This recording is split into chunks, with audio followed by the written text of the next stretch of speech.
παράγουν ένα αποτέλεσμα. Επειδή ξεκίνησε τώρα η βιντεοσκόπηση, επαναλαμβάνω ότι σκοπός μας είναι να διαμορφώνουμε ομάδες εργασίας που θα δουλεύουν διεπιστημονικά για να παράγουμε κάποιο υλικό, ένα εργαλείο, κάποιες οδηγίες, συστάσεις για να μπορέσουμε να στηρίξουμε το χώρο των πασχόντων από σπάνια νοσήματα και των οικογενειών τους σε διάφορα πεδία. Έτσι είχαμε δουλέψει παλαιότερα το κομμάτι με τη διατροφή για να δώσουμε ειδικές οδηγίες και συστάσεις, στο κομμάτι της ομοιοπαθητικής, στο κομμάτι της στοματικής υγείας που αφορά τη διάγνωση μερικών παθήσεων που δεν εκδηλώνονται μόνο στο στόμα αλλά δηλώνουν την παρουσία τους και σε άλλα μέρη του σώματος, και θα ακολουθήσουν πέρα από τα διεργαλεία που διαμορφώσαμε για την πρωτοβάθμια και την ειδική αγωγή και άλλα τέτοιου είδους συστάσεις και οδηγίες που θα είναι χρήσιμες και σε υπηρεσίες αλλά και στις οικογένειες και τους πάσχοντες. Επομένως, είναι μια προσπάθεια συστηματική που θέλουμε να έχουμε μια παρουσία σαν Ομοσπονδία στην ποιοτική αλλαγή των υπηρεσιών προς όλες τις κατευθύνσεις και όχι μόνο στο κομμάτι της φροντίδας υγείας που είναι ένα μέρος πολύ σημαντικό για μας, αλλά όχι όμως στο σύνολο της δουλειάς μας.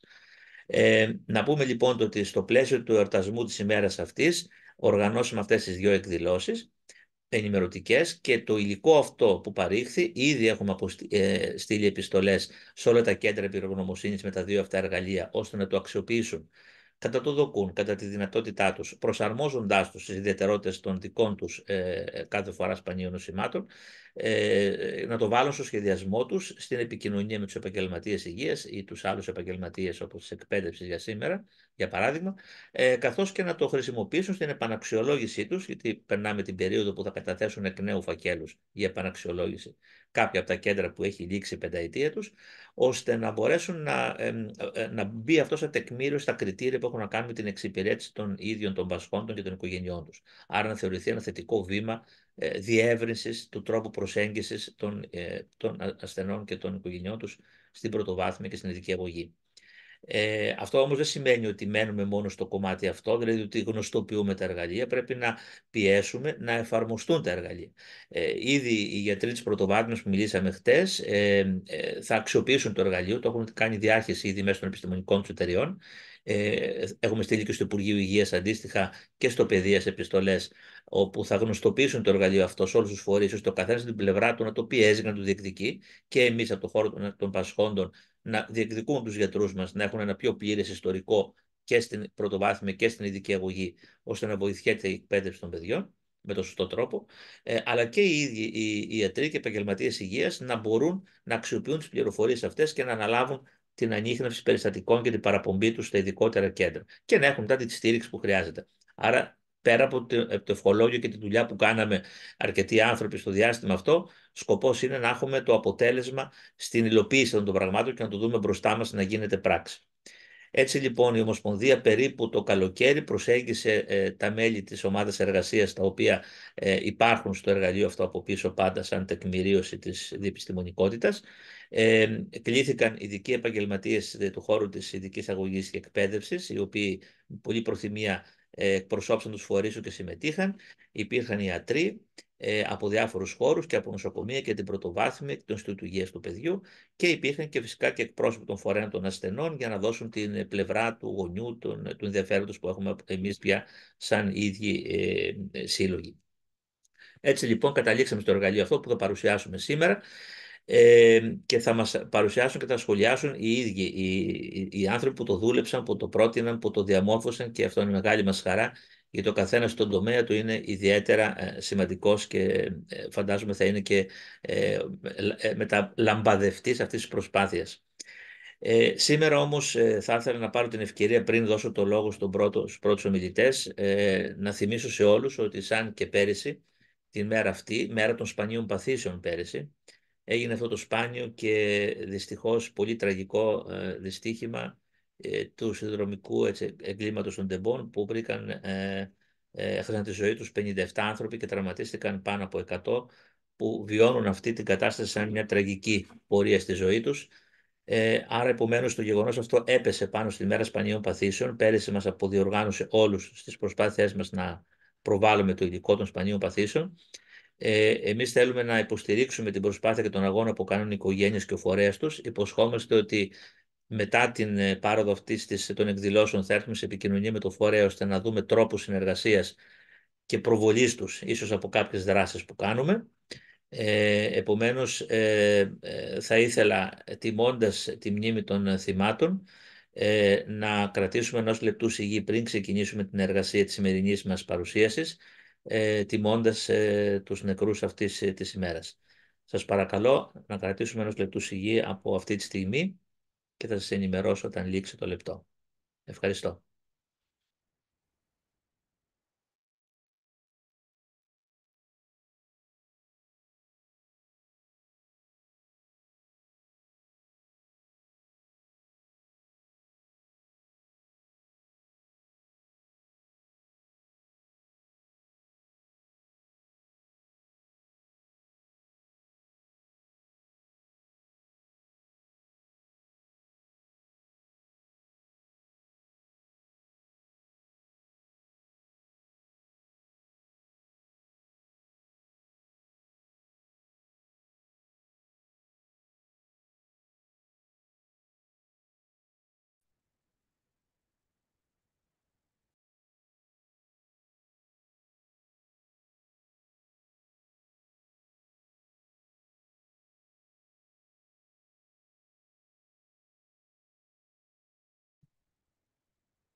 Ευχαριστώ πολύ για την κατανόησή σας.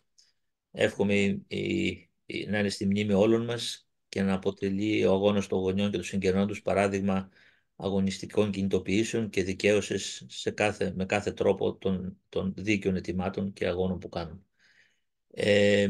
Θα ξεκινήσουμε λοιπόν την εκδήλωση ζητώντας πρώτα τους ειδικότερους στον τομέα της ειδικής αγωγής και του παιδαγωγικού κομματιού τις προσπάθειες που κάναμε να μας δώσουν εκείνη την κοπιά τους, να μας πούν πόσο σημαντικό είναι όταν δουλεύουν με παιδιά που έχουν ειδικά προβλήματα, ειδικά θέματα υγείας και όχι μόνο στο κομμάτι της ειδικής αγωγής και ενταξιακής εκπαίδευσης, τη σημασία το να έχουν σωστές πληροφορίες και καταγεγραμμένες με λεπτομέρειες ώστε να μπορούν να έχουν ένα κατάλληλο παιδαγωγικό πρόγραμμα μετά και να παρακολουθούν την πορεία των παιδιών. Μαζί μας με χαρά έχουμε τον κύριο Ιωάννη Μπουσδούνη, ο οποίος είναι ειδικός παιδαγωγός, προϊστάμενος της Διεύθυνσης Ειδικής Αγωγής και Εκπαίδευσης του Υπουργείου Παιδείας, Θρησκευμάτων και Αθλητισμού, ένας πολύτιμος συνεργάτης από τη στιγμή που ανέλαβε προϊστάμενος στη Διεύθυνση. Και επίσης μαζί μας είναι η κυρία Μαρία Γελαστοπούλου, ειδική παιδαγωγός, σύμβουλος Α, της Υπηρεσίας Ειδικής Αγωγής και Ενταξιακής Εκπαίδευσης του τμήματος Α της υπηρεσίας αυτής, που αφορά την εκπαιδευτική καινοτομία και την ενταξιακή εκπαίδευση. Του Ινστιτούτου Εκπαίδευσης, Εκπαιδευτικής Πολιτικής, γιατί έχουμε και το Ινστιτούτο Υγείας του Παιδιού, μπερδεύτηκα, είναι δύο Ινστιτούτα που μας τιμούν με την παρουσία τους. Το Ινστιτούτο Εκπαιδευτικής Πολιτικής από νωρίς όρισε εκπρόσωπο την κυρία Γελαστοπούλου για να ξεκινήσει τη δουλειά και χαίρομαι που έχει αγκαλιάσει την προσπάθεια αυτή και νομίζω πλαισίωσε τις εκδηλώσεις μας βγάζοντας νομίζω και ένα δελτίο τύπου ανακοινώνοντας τις δράσεις μας αυτές και χαίρομαι πάρα πολύ που ένας φορέας παίρνει τέτοια πρωτοβουλία και γνωστοποιεί στην εκπαιδευτική κοινότητα αυτή την πολύ σημαντική προσπάθεια που κάνουμε. Λοιπόν, θα δώσουμε τους λόγους. Δύο λεπτά, κύριε Παπαχαραλάβου, πρωτού ξεκινήσουν οι ομιλητές. Μη τον Οπούλο, από η Γενική Γραμματέα της ΕΟΣ Πανοπά. Είμαι μέσα. Ήθελα να πω καλησπέρα σε όλους. Και επίσης να θυμίσω και να ενημερώσω τους παρευρισκόμενους ότι εκτός από τα δύο αυτά webinars, η ΕΟΣ Πανοπά κάνει πάντοτε κάθε χρόνο τη δράση ορίων, όπου προσπαθεί και συνδέει τα σπάνια νοσήματα με κάποια σπάνια φαινόμενα και καταστάσεις της ζωής και της φύσης.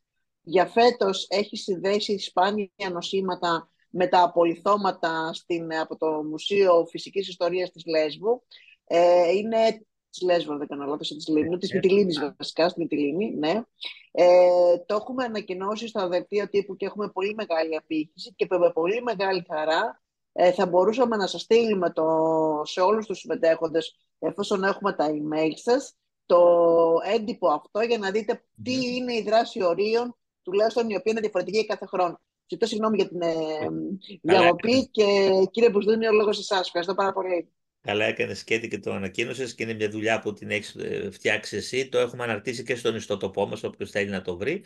Αλλά όποιος στείλει και το mail, πολύ ευχαρίστως θα το δώσουμε να το δει από κοντά και να το προβάλλει αν θέλει και να το κάνει διάχυση. Οπότε το λόγο στον κύριο Μπουσδούνη και στην κυρία Γελαστοπούλου να δώσουν τη δική του σχολιασμού, τις δικές τους απόψεις για τον τρόπο δουλειάς που κάναμε και το εργαλείο που παρήγαμε. Παρακαλώ. Αγαπητέ κύριε Χατζηχαραλάμπους, αγαπητοί συμμετέχοντες σήμερα, χαιρόμαστε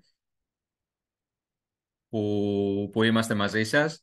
Χαιρόμαστε για όλη τη δουλειά και ευχαριστούμε για την ευκαιρία, κύριε Χατζηχαραλάμπους, της συνεργασίας όλο το προηγούμενο διάστημα.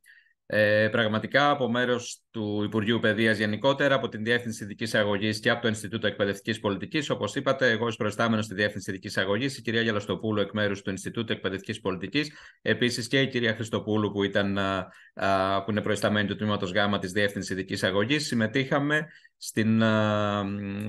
στις προηγούμενες συναντήσεις και εργασίες για όλο αυτό το εγχείρημα και θα είμαστε πάντα συμμετέχοντες και συνοδοιπόροι και σε επόμενα βήματα.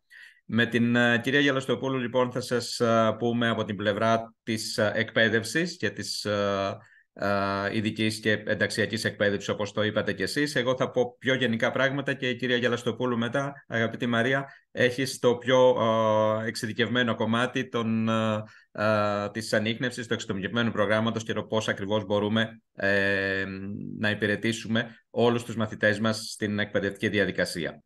Να συνεχίσω από εκεί που σταματήσατε ουσιαστικά, κύριε Χατζηχαραλάμπους, ότι όντως για να μπορέσουμε να υποστηρίξουμε ισότιμα και ολόπλευρα τους μαθητές μας και τους μαθητές με σπάνια νοσήματα παθήσεις, εννοείται ότι χρειάζεται να γνωρίζουμε πολύ καλά στην εκπαίδευση τα χαρακτηριστικά αλλά και τις πιθανές ιδιαιτερότητες που συνεπάγονται από αυτό. Οπότε οι εκπαιδευτικοί μας θα πρέπει αρχικά να ενημερωθούν, όπως μιλάμε γενικότερα στην ειδική αγωγή και εκπαίδευση, αλλά και να επιμορφωθούν και στο πώς θα μπορούν να εντοπίζουν ευκολότερα πιθανές περιπτώσεις παιδιών που δεν έχουν ίσως διαγνωστεί μέχρι την ώρα που έρχονται στην εκπαίδευση, είτε αυτό είναι στον νηπιαγωγείο, είτε κάποιες φορές και σε μεγαλύτερες ηλικίες, ακριβώς γιατί δεν μπορούμε να ξέρουμε ακριβώς πότε θα εμφανιστεί ή πότε θα είναι ορατό, και κυρίως πώς μπορούμε να υποστηρίξουμε. Ο σκοπός δεν είναι μόνο να ανιχνεύσουμε, δεν είναι μόνο να διαγνώσουμε, αλλά αυτό είναι η αρχή για να πάμε στην υποστήριξη.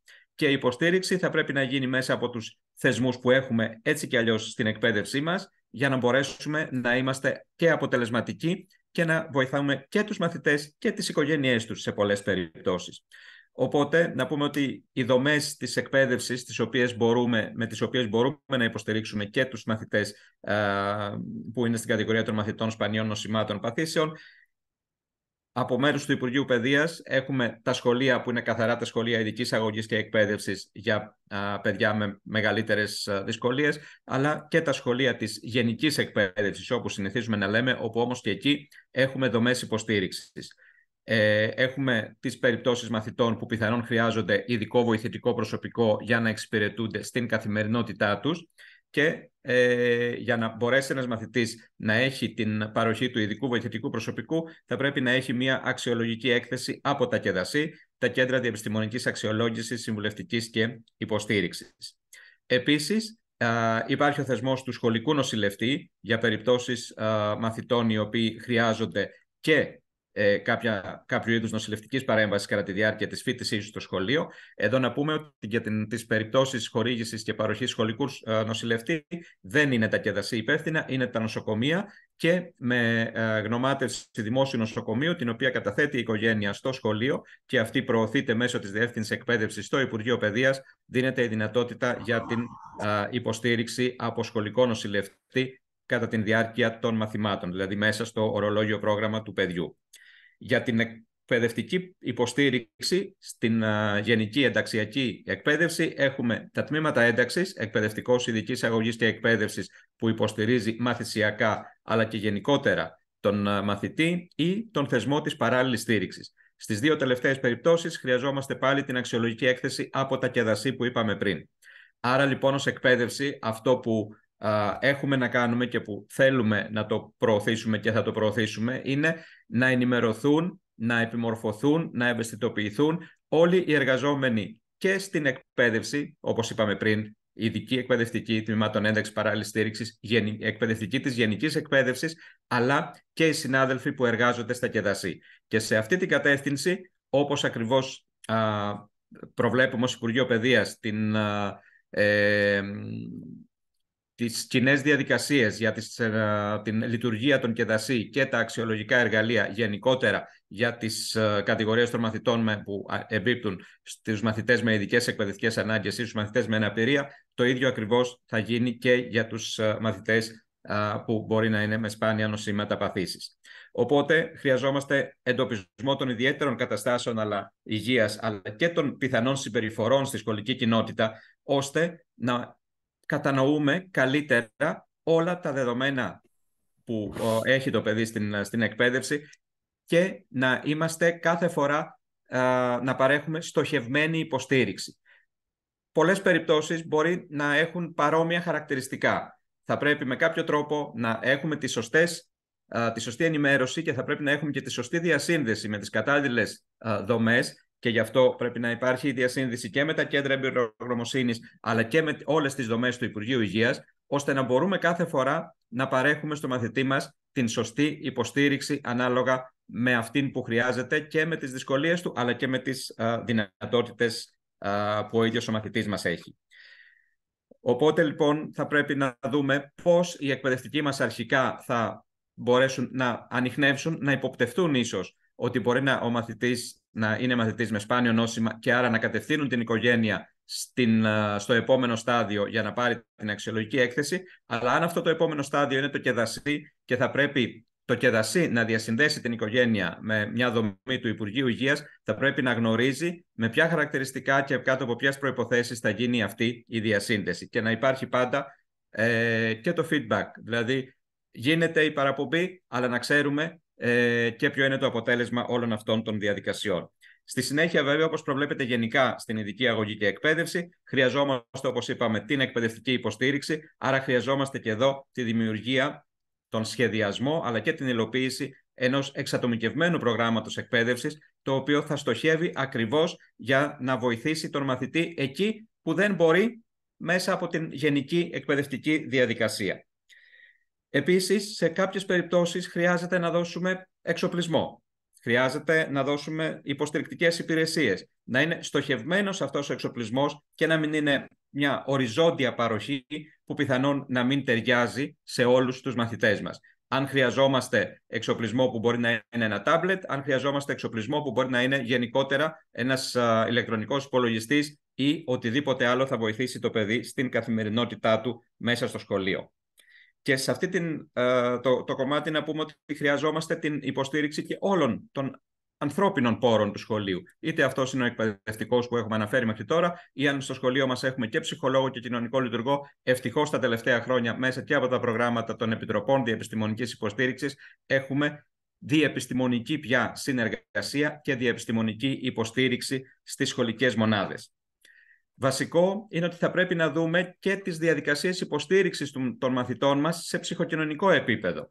Και εδώ η ψυχοκοινωνική υποστήριξη θα πρέπει να σχεδιαστεί πάλι μέσα στο περιβάλλον του σχολείου. Δεν μπορούμε να πούμε ότι θα υποστηρίξουμε τον μαθητή μας μόνο του έξω από την τάξη, έξω από το σχολείο πολλές φορές, σαν ένα απογευματινό, για παράδειγμα, θεραπευτικό πρόγραμμα. Θα πρέπει να δούμε πώς αυτή η υποστήριξη θα δοθεί στον μαθητή μας εκεί πραγματικά που περνάει τις ώρες του μέσα στο σχολείο, μέσα στην τάξη. Οπότε εκπαίδευση, υποστήριξη σε όλο το πλαίσιο, ακριβώς όπως το δικαιούται και εμείς ως πολιτεία, ως Υπουργείο Παιδείας θα πρέπει να το παρέχουμε. Και ένα τελευταίο που θα ήθελα να πω είναι ότι και το μελετάμε και θα το προχωρήσουμε γενικότερα στο Υπουργείο Παιδείας και αυτό θα είναι η παροχή της εκπαίδευσης και κατά τα διαστήματα που πιθανόν το παιδί δεν θα βρίσκεται στο σχολείο, αλλά πιθανόν να χρειάζεται να νοσηλευτεί για ένα μικρό διάστημα ή να απουσιάζει από το σχολείο για συγκεκριμένους λόγους υγείας. Άρα μελετούμε και θα είμαστε, ελπίζω, σύντομα και σε αυτή τη θέση να μπορέσουμε να παρέχουμε και σε αυτές τις περιπτώσεις των μαθητών την υποστήριξη και την εκπαίδευση που χρειάζονται. Εδώ θα μου επιτρέψετε να σταματήσω εγώ και να δώσω το λόγο στην κυρία Γελαστοπούλου, η οποία θα πει πιο εξειδικευμένα πράγματα. Ευχαριστώ. Νομίζω ότι ο κύριος Μπουσδούνης τα είπε όλα, τελικά. Έτσι μια πολύ επίπεδη παρουσίαση. Καλησπέρα και από μένα, να σας καλωσορίσω στη σημερινή εκδήλωση. Θα ήθελα να ευχαριστήσω θερμά τον πρόεδρο της Επιτροπής, τον κύριο Χατζηχαραλάμπους, για όλη αυτή τη διοργάνωση, για τη συνεργασία και για την ευκαιρία που μας έχει δώσει να βιώσουμε όλη αυτή την επικοδομητική διαδικασία και να ανταλλάξουμε απόψεις και γνώσεις με τα άλλα μέλη της Επιτροπής από διαφορετικά επιστημονικά πεδία. Θα ήθελα να ευχαριστήσω επίσης και όλα τα μέλη αυτής της Διεπιστημονικής Επιτροπής, τόσο για τη συνεργασία τους, αλλά και τη συμβολή τους στην επίτευξη των στόχων αυτής της Επιτροπής. Στη σημερινή εκδήλωση βρίσκομαι εδώ ως εκπρόσωπος του Ινστιτούτου Εκπαιδευτικής Πολιτικής, ως συντονίστρια στην αντίστοιχη μονάδα ειδικής αγωγής και ενταξιακής συμπεριληπτικής εκπαίδευσης, όπου μεριμνά για όλα τα ζητήματα που άπτονται της ειδικής και ενταξιακής εκπαίδευσης. Το Ινστιτούτο Εκπαιδευτικής Πολιτικής πράγματι υλοποιεί μια σειρά πολλαπλών δράσεων που υλοποιούνται προς την κατεύθυνση προώθησης της συμπεριληπτικής εκπαίδευσης και της διασφάλισης των ίσων δικαιωμάτων στην εκπαίδευση για όλα τα παιδιά, συμπεριλαμβανομένων και αυτών με σπάνια νοσήματα και παθήσεις. Πράγματι, από την πρώτη στιγμή το Ινστιτούτο αγκάλιασε την πρόσκληση για τη συμμετοχή σε αυτή την επιτροπή και έγινε και τώρα η κατάλληλη διάχυση και θα συνεχίσουμε να κάνουμε και διάχυση και του εργαλείου, αλλά και αν χρειαστεί να κάνουμε και άλλες ενημερωτικές δράσεις. Αυτό που είπαμε από την πρώτη στιγμή και πράγματι είναι πολύ σημαντικό είναι η ενημέρωση των εκπαιδευτικών αλλά και όλων των εμπλεκομένων στη διαδικασία, στη μαθησιακή και εκπαιδευτική διαδικασία, προκειμένου να υποστηριχτούν οι μαθητές με σπάνια νοσήματα και παθήσεις, όπως ακριβώς όλοι οι άλλοι μαθητές. Μιλάμε για δικαιωματική πολιτική, μιλάμε για ίσα δικαιώματα στην εκπαίδευση, άρα θα πρέπει να υπάρχει η ίδια προσέγγιση που έχουμε για όλους τους μαθητές. Αυτό που θέλω να τονίσω και είναι πολύ σημαντικό είναι ότι οι μαθητές με σπάνια νοσήματα δεν είναι ένα άθροισμα αδυναμιών, δεν έχουν μια ιατρική ταυτότητα που συνήθως τους προσεγγίζαμε ως τώρα ως άτομα με ένα ιατρικό ιστορικό.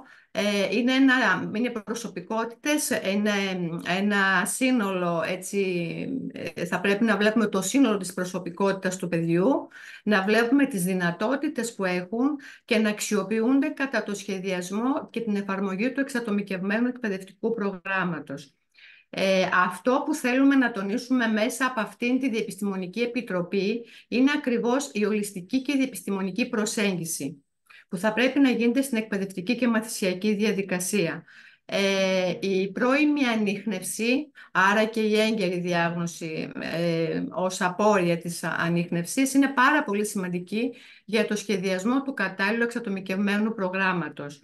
Πολλές φορές, επειδή όπως γνωρίζουμε τα σπάνια νοσήματα μπορεί να είναι και διάγνωστα για πολύ μεγάλο διάστημα, είναι σημαντικό να βλέπουμε τις ενδείξεις. Θα πρέπει όμως να τονίσουμε, το είπε και ο κύριος Μπουσδούνης, οι ενδείξεις που υπάρχουν στο παράρτημα δεν θα πρέπει να θεωρούνται ότι είναι στοιχεία διάγνωσης. Μπορεί δηλαδή να βλέπουμε κάποιες από αυτές τις συμπεριφορές ή κάποια συμπτώματα, κάποιες εκδηλώσεις. Θα πρέπει να παρατηρούμε τη συχνότητα που παρουσιάζονται και τον τρόπο που παρουσιάζονται ή το συνδυασμό διαφόρων εκδηλώσεων. Αυτό θα μας παραπέμπει στο να κινητοποιήσουμε τις υπηρεσίες, να γίνουν οι συνέργειες που απαιτούνται, προκειμένου να προβούμε σε κάποιες διαγνωστικές διαδικασίες. Χωρίς όμως να βάζουμε κάποια ταμπέλα, χωρίς να πούμε ότι αυτό το παιδί, επειδή έχει τη συγκεκριμένη συμπεριφορά ή εκδήλωση ή ένα σύμπτωμα, είναι παιδί που έχει σπάνιο νόσημα. Εμείς ως εκπαιδευτικοί δεν είμαστε οι κατάλληλοι για να το πούμε αυτό. Υπάρχουν εδώ οι ειδικοί, υπάρχουν οι γιατροί, υπάρχουν όλες οι ειδικότητες που θα ασχοληθούν με αυτό για να γίνει η διάγνωση. Άρα λοιπόν, εφόσον γίνει η πρώτη ανίχνευση, εφόσον αξιοποιηθεί αυτό το εργαλείο, για το οποίο θα πω δύο λόγια στη συνέχεια, θα προβούμε στη διάγνωση και μετά στο σχεδιασμό του εξατομικευμένου εκπαιδευτικού προγράμματος, το οποίο θα πρέπει να έχει και συγκεκριμένα χαρακτηριστικά. Τώρα, αναφορικά με το εργαλείο, θα δείτε ότι υπάρχουν μια σειρά από εκδηλώσεις, συμπτώματα, συμπεριφορές που μπορείτε να παρατηρήσετε ιατρικού τύπου, θα έλεγα, για το οποίο θα μας μιλήσουν οι συνεργάτες, τα μέλη της Επιτροπής, οι ειδικοί που βρίσκονται σήμερα στη σημερινή μας εκδήλωση και είναι ομιλητές. Υπάρχουν όμως και κάποιες έτσι συμπεριφορές και συμπτώματα που μπορούμε να τα δούμε στον χώρο του σχολείου, που αφορούν τους τομείς ανάπτυξης. Όπως για παράδειγμα θα δείτε στο εργαλείο που έχουμε κάνει διάχυση, στο γνωστικό τομέα μπορεί να έχουμε κάποιες μειωμένες γνωστικές δεξιότητες, οι οποίες δεν είναι σταθερές, κάποιες φορές μπορεί να υπάρξουν αυτά τα συμπτώματα, κάποιες φορές όχι. Στο γλωσσικό τομέα επίσης, στον κινητικό, σε όλους τους τομείς ανάπτυξης, θα δείτε και θα μελετήσετε αναλυτικά όλα τα συμπτώματα που έχουμε γράψει. Μπορεί ωστόσο να υπάρχει μια αλλαγή στη συμπεριφορά ή στην προσωπικότητα του παιδιού που να είναι προσδιοριστή ή να μην ξέρουμε γιατί συμβαίνει αυτό.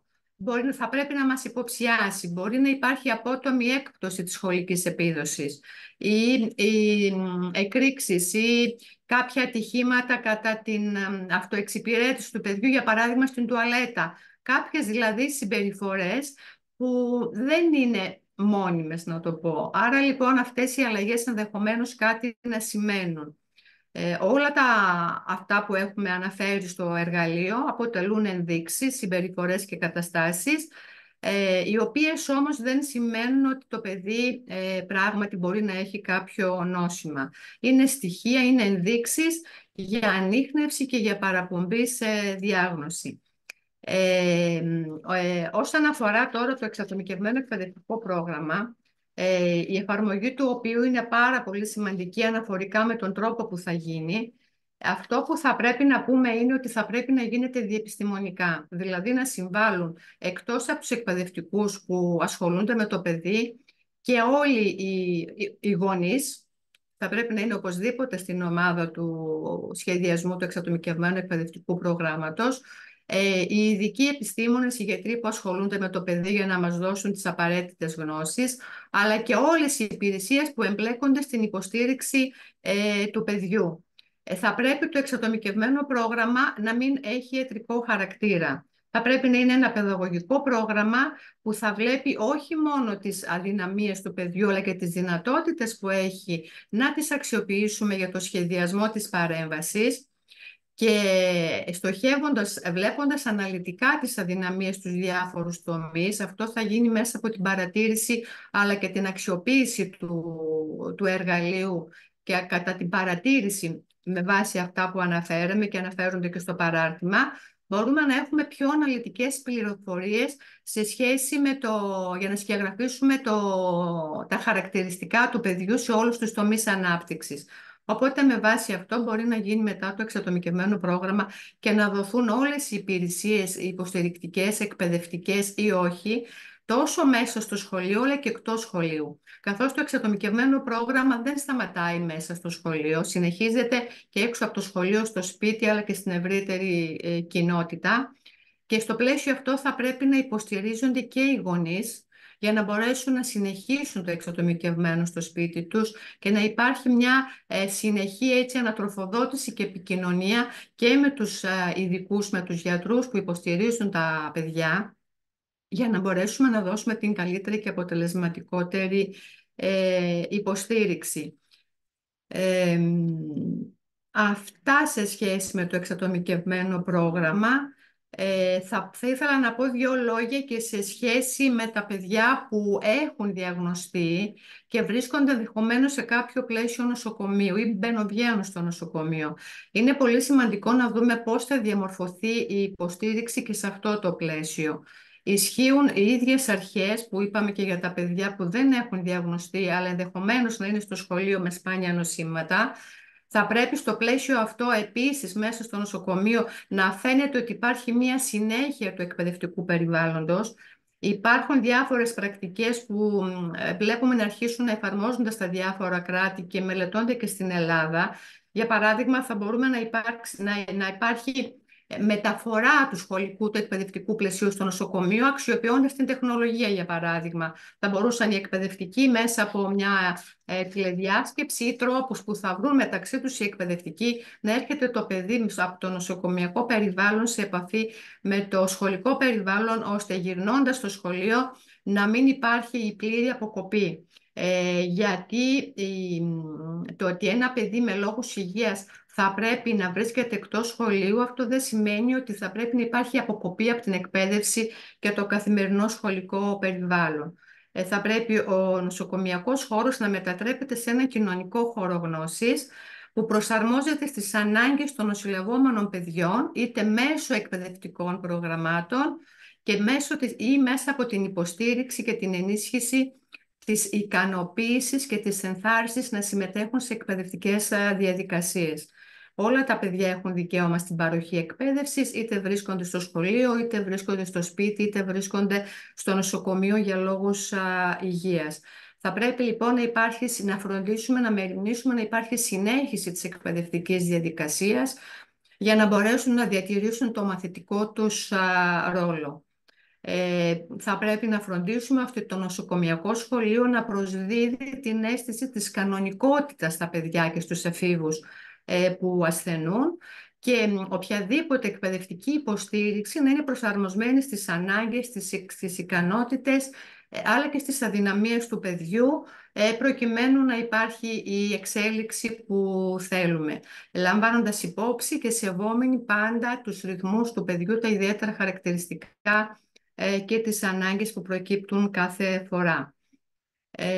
Άρα λοιπόν, μιλώντας για παιδιά με σπάνια νοσήματα, είτε έχουν διαγνωστεί και βρίσκονται στο νοσοκομείο ή βγαίνουν στο νοσοκομείο ή στο σπίτι, είτε βρίσκονται αδιάγνωστα στο σχολικό περιβάλλον, αυτό που θέλω να τονίσω είναι η διεπιστημονική προσέγγιση, η έγκαιρη ανίχνευση διάγνωση και η υποστήριξη, ο σχεδιασμός του εξατομικευμένου προγράμματος στη βάση των χαρακτηριστικών που αναφέρθηκαν. Αυτά σε γενικές γραμμές και στη συνέχεια μέσα από τη συζήτηση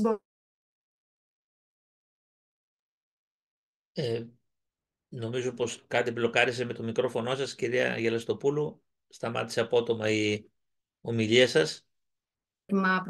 Τώρα, για μιλήστε. Δεν ακούγεστε, αν κάτι κλείσατε μάλλον. Ναι, δεν ξέρω αν ακούγομαι. Τώρα είναι εντάξει, έκλεισε μάλλον το μικρόφωνο.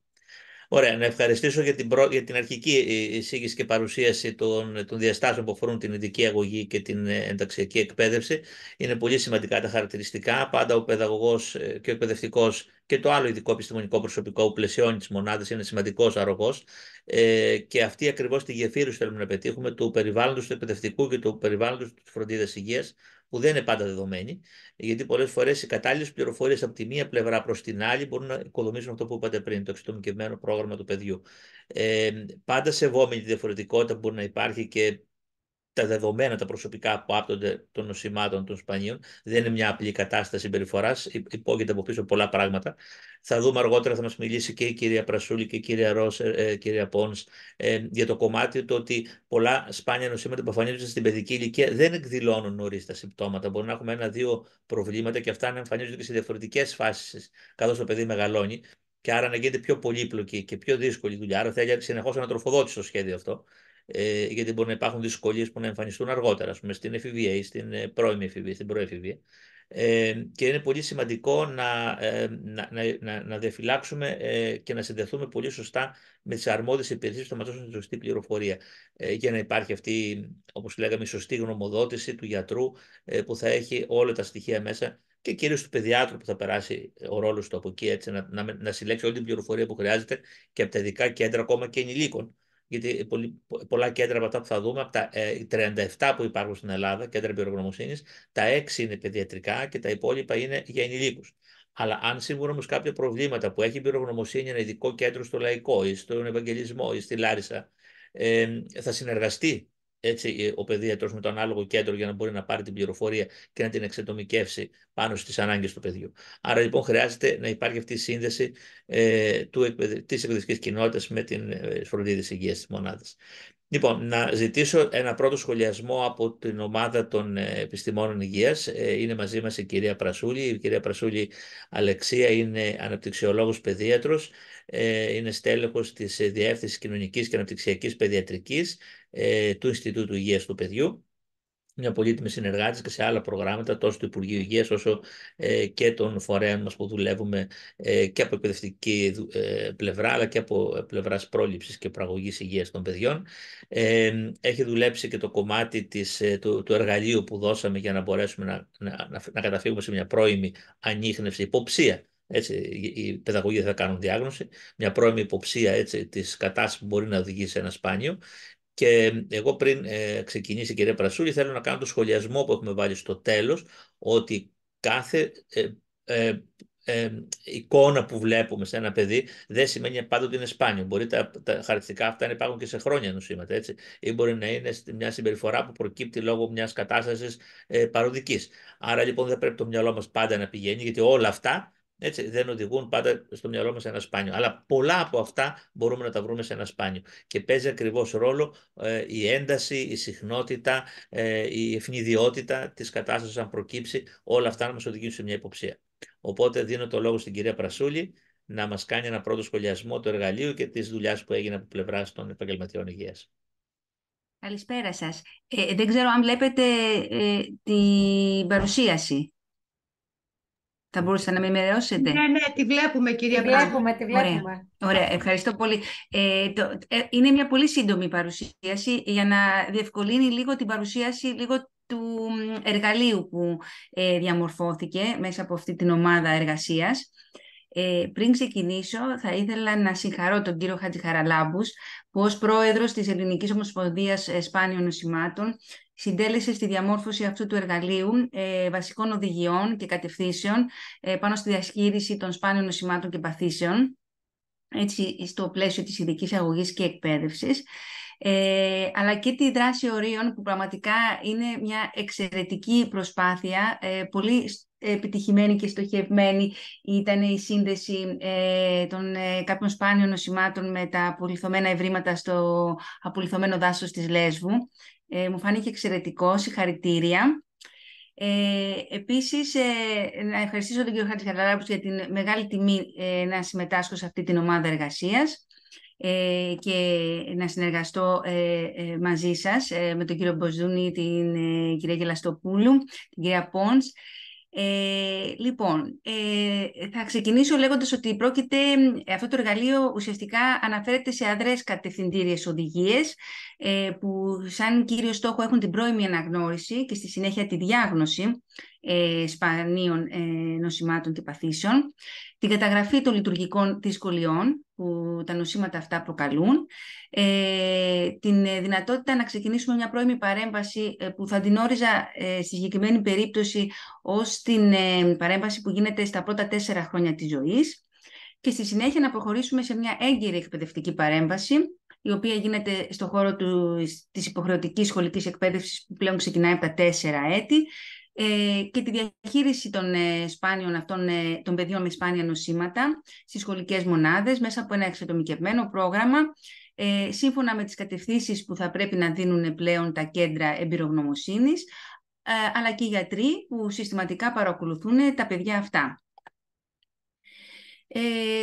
Τα σπάνια νοσήματα και οι παθήσεις είναι μια εξαιρετικά ετερογενής ομάδα και έτσι δεν μπορούμε να την περιγράψουμε με κάποια συγκεκριμένα σημεία και συμπτώματα που να είναι λίγα. Συγγνώμη για τη διακοπή, αλλά υπάρχουν σχόλια στο chat ότι οι διαφάνειες δεν κουνιούνται. Είμαστε ακόμα στην πρώτη. Πώς να τη βάλετε Συγγνώμη που επεμβαίνω, θα πρέπει η κυρία Γαλαστοπούλου να κλείσει την παρουσίασή της και να μην επιλέξει το PowerPoint, αλλά το screen share, επιλογή οθόνης, για να μπορεί να έχει κίνηση. Μάλιστα. Για μένα λέτε, για την Πρασούλη, ναι. Κυρία Πρασούλη, συγγνώμη. Ωραία. Κυρία Πρασούλη, Οπότε, πρέπει σας ευχαριστώ πολύ. Να το κλείσετε και να πάτε στο share screen. Ναι, μια στιγμή το κλείσω. Ναι.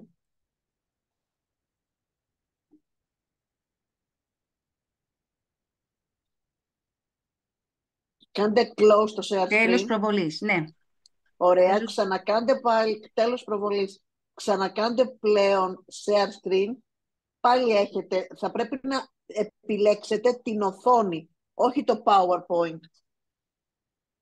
Ναι, ένα λεπτάκι τώρα Τώρα να δω. κινείται, αν δεν κάνω λάθος. Για προσπαθήστε να το κινήσετε. Ναι, stop share κάνω. Εντάξει, Ωραία. έκανα. Λοιπόν, πάω Κάντε τώρα ξανά share. share screen και που να Ναι, επιλέξω. και επιλέξτε οθόνη.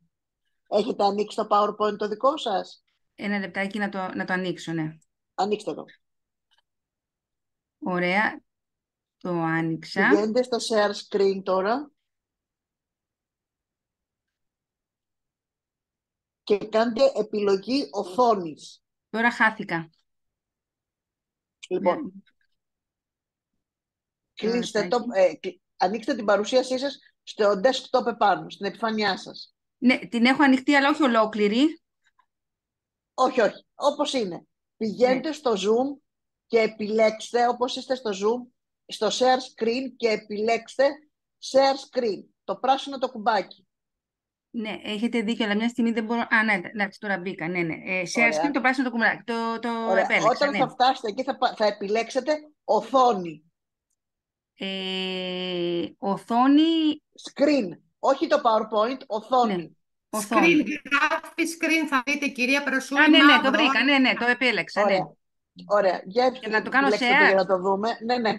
Ωραία, το έκανα. Πολύ ωραία. Τώρα όπως είστε, Ναι. πηγαίνετε κάτω και κάντε προβολή παρουσίασης. Ωραία. Να το δούμε αν το βλέπουμε. Το βλέπετε. Αυτό ήταν. Ωραία. Σας Τώρα ευχαριστώ κινείτε, πάρα έχετε πολύ. απόλυτη ελευθερία τέλεια. να κινήσετε δεξιά-αριστερά. Ωραία, ωραία. Οπότε, σας ευχαριστώ πάρα πολύ. Παρακαλώ. Σας ευχαριστώ πάρα πολύ. Λοιπόν, είπαμε, δεν θα επαναληφθώ, ήταν η παρουσίαση των ανδρών κατευθυντήριων οδηγιών, οι οποίες περιλαμβάνονται και στο εργαλείο που έχετε στα χέρια σας. Έτσι, προχωράω λοιπόν λέγοντας ότι τα σπάνια νοσήματα και οι παθήσεις αποτελούν μια εξαιρετικά ετερογενή ομάδα, που δεν μπορούν έτσι να ομαδοποιηθούν τα σημεία και τα συμπτώματά τους. Για να πούμε ότι μιλάμε για ένα σπάνιο νόσημα, θα πρέπει η συχνότητά του να είναι 1 στα 2.000 άτομα ή και ακόμα μικρότερη. Έχουμε σπάνια νοσήματα που η συχνότητά τους φτάνει μέχρι και το 1 στα 100.000 άτομα, πληθυσμού δηλαδή. Παγκοσμίως έχουν καταγραφεί πάνω από 6.000 με 8.000 σπάνιες παθήσεις. Πάνω από το 50% τα σπάνια νοσήματα και οι παθήσεις εκδηλώνονται στην βρεφική και παιδική ηλικία. Ωστόσο, η διάγνωσή τους θα έλεγα ότι δεν είναι καθόλου εύκολη και απαιτεί ένα πολύ μεγάλο βαθμό ευαισθητοποίησης από την ιατρική κοινότητα και γενικότερα την κοινότητα. Ένα άλλο σημαντικό γεγονός, το οποίο αναφέρθηκε και ο κ. Μποζούνης, είναι ότι δεν επηρεάζουν μόνο τους ίδιους τους ασθενείς, αλλά και την οικογένειά τους και την ευρύτερη κοινότητα, και πολλές φορές οι ίδιες οικογένειες χρειάζονται ψυχοκοινωνική υποστήριξη, εκτός από τα παιδιά. Τα σπάνια νοσήματα και παθήσεις, στην πλειονότητά τους, είναι γενετικής φύσης, σε ένα μεγάλο ποσοστό. Επίσης, χαρακτηρίζονται από μια χρονιότητα, η οποία χρονιότητα και λόγω της φύσης της, ότι είναι χρόνια τα συμπτώματα, επηρεάζει τα παιδιά, επηρεάζει τα άτομα που τις έχουν, τις χρόνιες παθήσεις, και εφόσον μιλάμε για παιδική ηλικία, επηρεάζει την ανάπτυξη. Επιπλέον, ανάλογα με το όργανο ή το σύστημα που προσβάλλεται, μπορούν να επηρεάσουν πιο συγκεκριμένα τομείς της ανάπτυξης και κατ' επέκταση την ικανότητα του παιδιού για μάθηση και εκπαίδευση. Στην ομάδα εργασίας στην οποία συμμετείχα, διαμορφώθηκε το αίτημα να μπορούν να εντοπιστούν ιδιαίτερες καταστάσεις και συμπεριφορές στη σχολική κοινότητα που πιθανώς να υποδηλώνουν την παρουσία ενός σπάνιου νοσήματος ή πάθησης. Και αυτό γιατί οι εκπαιδευτικοί συνήθως κινητοποιούνται και παραπέμπουν για αξιολόγηση μαθητές που έχουν δυσκολίες μάθησης ή και συμπεριφοράς. Δεν είναι εξοικειωμένοι, δεν είναι ενημερωμένοι για τα σπάνια νοσήματα ή παθήσεις και για το πώς μπορούν αυτές να εκδηλωθούν αν δεν έχουν ήδη διαγνωστεί σε μικρότερη ηλικία. Για το λόγο αυτό διαμορφώσαμε μία λίστα με πιθανές ενδείξεις για σπάνια νοσήματα και παθήσεις, καθώς και σημεία παρατήρησης από τον εκπαιδευτικό. Σε καμία περίπτωση δεν ζητάτε από τον εκπαιδευτικό να κάνει διάγνωση. Επίσης, δεν σημαίνει ότι κάποιο από τα σημεία αυτά ή τα συμπτώματα που μπορεί να δει σημαίνει απαραίτητα κάποια πάθηση και πολύ περισσότερο κάποια σπάνια πάθηση. Ο συνδυασμός τους όμως όλων αυτών των σημείων ή συμπτωμάτων ενδεχομένως να είναι μία ένδειξη ότι συμβαίνει κάτι στο παιδί, το οποίο θα πρέπει να διερευνηθεί περισσότερο τόσο από την οικογένειά του είτε από την εκπαιδευτική μονάδα μέσα από την παραπομπή στα ΚΕΔΑΣΥ και τη συνεργασία των ΚΕΔΑΣΥ με ιατρικές υπηρεσίες. Ξεκινάω λοιπόν την παρουσίαση αυτού του εργαλείου λέγοντας ότι επειδή ακριβώς τα σπάνια νοσήματα και ένα σπάνιο νόσημα ή μια σπάνια πάθηση μπορεί να επηρεάζει κάποιο όργανο όπως είναι η καρδιά. Έχουμε συγγενείς καρδιοπάθειες οι οποίες είναι σπάνιες, τους πνεύμονες. Ένα σπάνιο νόσημα, ας πούμε, είναι η κυστική ίνωση. Το γαστεντερικό, όπως είναι η νόσος Κρόν ή κάποιο άλλο νόσημα, και δεν θα σας κουράσω γενικά με ιατρικές πληροφορίες, μπορεί να επηρεάζουν επομένως κάποιο όργανο ζωτικό, μπορεί να επηρεαστεί η σωματική αύξηση, είτε προς τα πάνω είτε προς τα κάτω. Άρα λοιπόν μια σημαντική απόκλιση στο βάρος του παιδιού, και όταν λέω απόκλιση δεν εννοώ ένα απλά λεπτόσωμο παιδί ή ένα απλά βαρύ παιδί, εννοούμε μια σημαντική λιποβαρία ή μια σημαντική παχυσαρκία, πάνω από 2 επομένως σταθερές αποκλίσεις από το μέσο όρο, μπορεί να είναι ένδειξη κάποιου σπάνιου νοσήματος. Υπάρχουν και κάποια σύνδρομα που χαρακτηρίζονται από χαμηλό σωματικό βάρος ή από εξεσημασμένη παχυσαρκία. Αντίστοιχα, τέτοια παραπομπή μπορούμε να κάνουμε αν έχουμε ένα παιδί με πολύ κοντό ανάστημα, πάλι μιλάμε για πάνω από 2 σταθερές αποκλίσεις από το μέσο όρο, ή πολύ ψηλό ανάστημα, που μπορεί να παραπέμπει σε κάποιο, που μπορεί να είναι σύμπτωμα κάποιου συνδρόμου.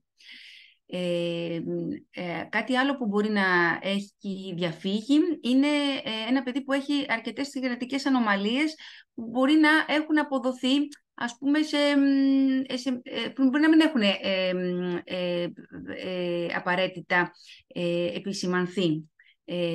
Υπάρχουν κάποια σύνδρομα που χαρακτηρίζονται από ανομαλίες στα άκρα, που αν είναι μαζί με κάποια σκολίωση και σε συνδυασμό και με κάποια άλλα συμπτώματα, να είναι ένα σημείο ενός σπάνιου νοσήματος και να έχει υποκτιμηθεί είτε από τους γονείς είτε από επειδή δεν επηρεάζει τη λειτουργικότητά του σε σημαντικό βαθμό πριν πάει στη σχολική κοινότητα, είτε από τους γιατρούς.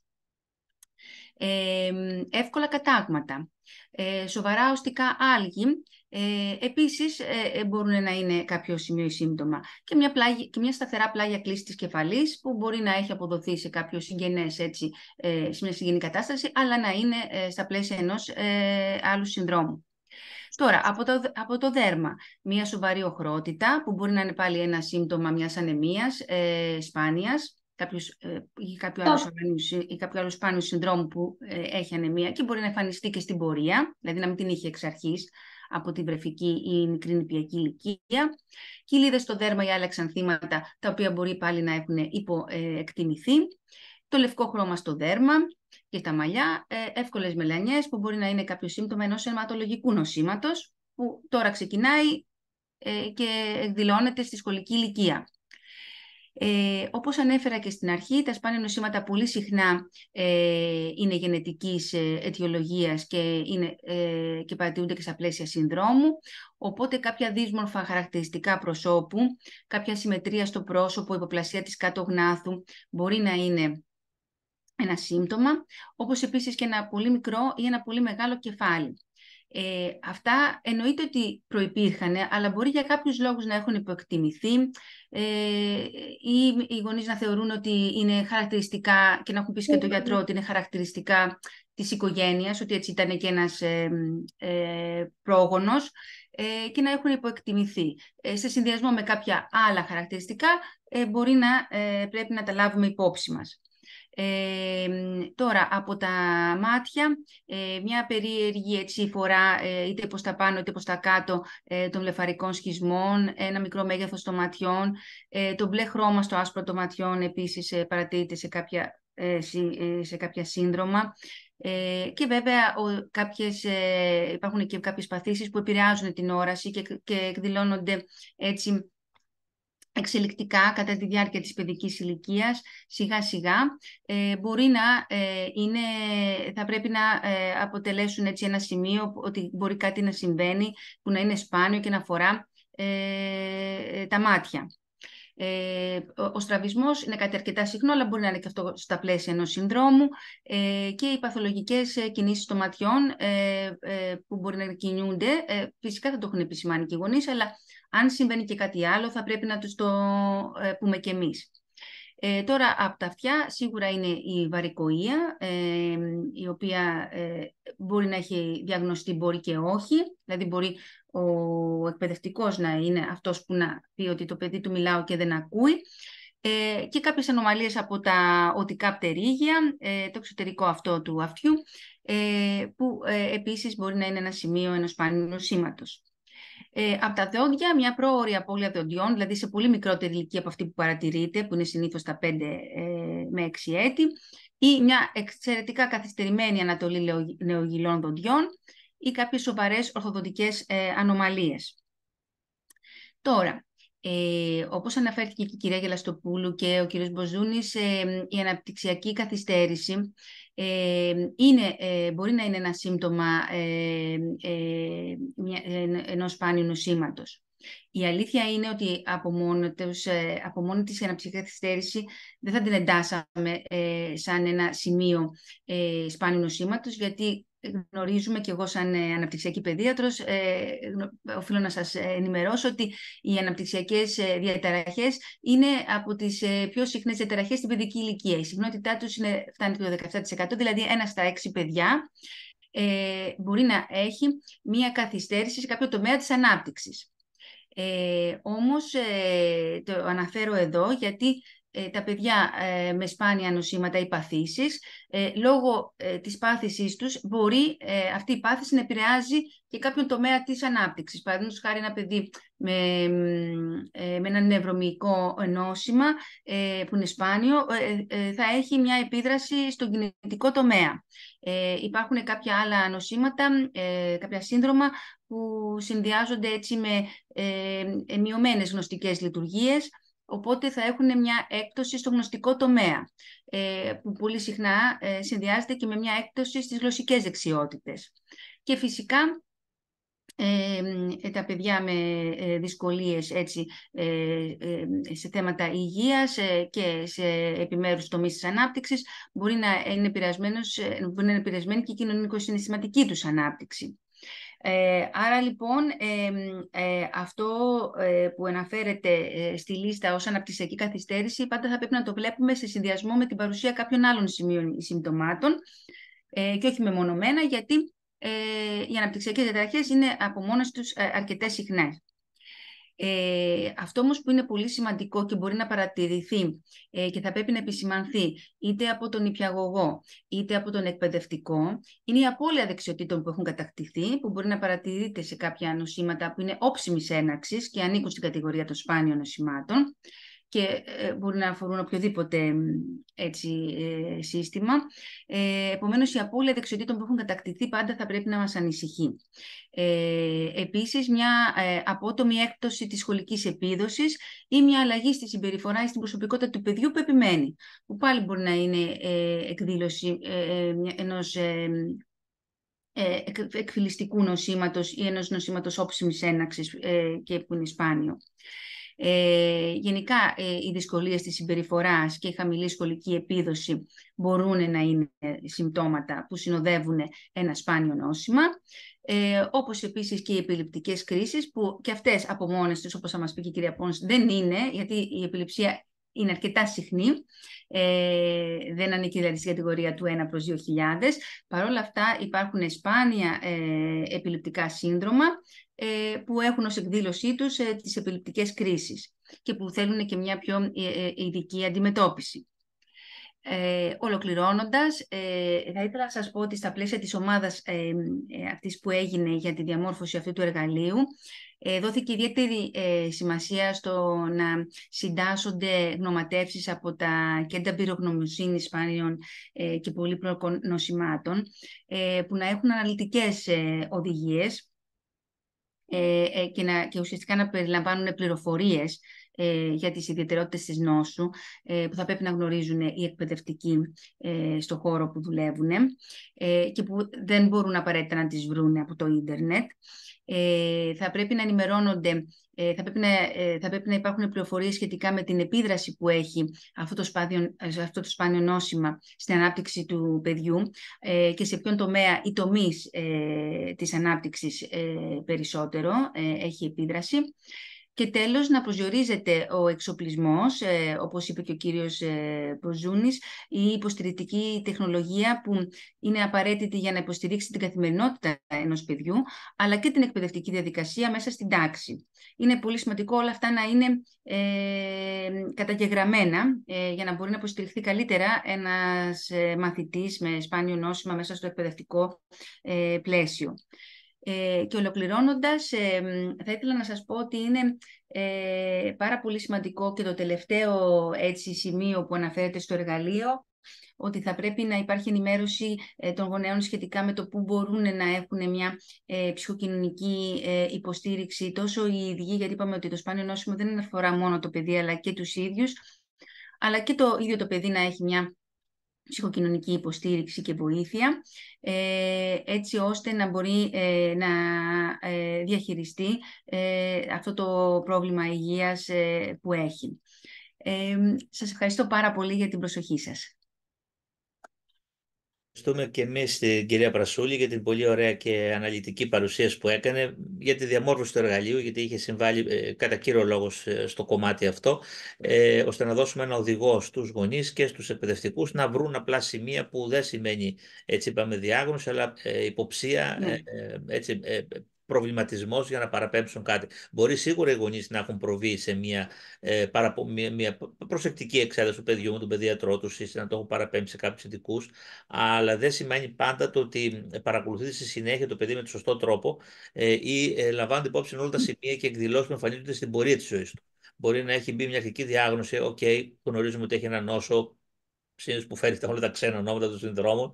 Τι λέω τυχαία, το σύνδρομο Ούσερ, μια και ήταν και ακροάτριά μας, κύριε Μπεζεριάνο, που έχει τυφλοκόβωση τα προβλήματα των παιδιών αυτών, και το νόσημα αυτό αργότερα να εκδηλώσει την απώλεια της ακοής σε μεγαλύτερη ηλικία, ενώ εμφανίζεται και η απώλεια της ώρας. Ακριβώς. Είναι εμφανίζεται και μια εκδήλωση νοητικής υστέρησης ανέχομαι τον τύπο 3, που εμφανίζεται και αυτός μερικές φορές. Αλλά από το οποίο εμφανίζεται πρώτο, δεύτερο ή τρίτο, δεν μας μένει μόνο η διάγνωση, γιατί μπορεί η διάγνωση να τεθεί στην εφηβεία, γιατί εμφανίζεται και το δεύτερο σύμπτωμα.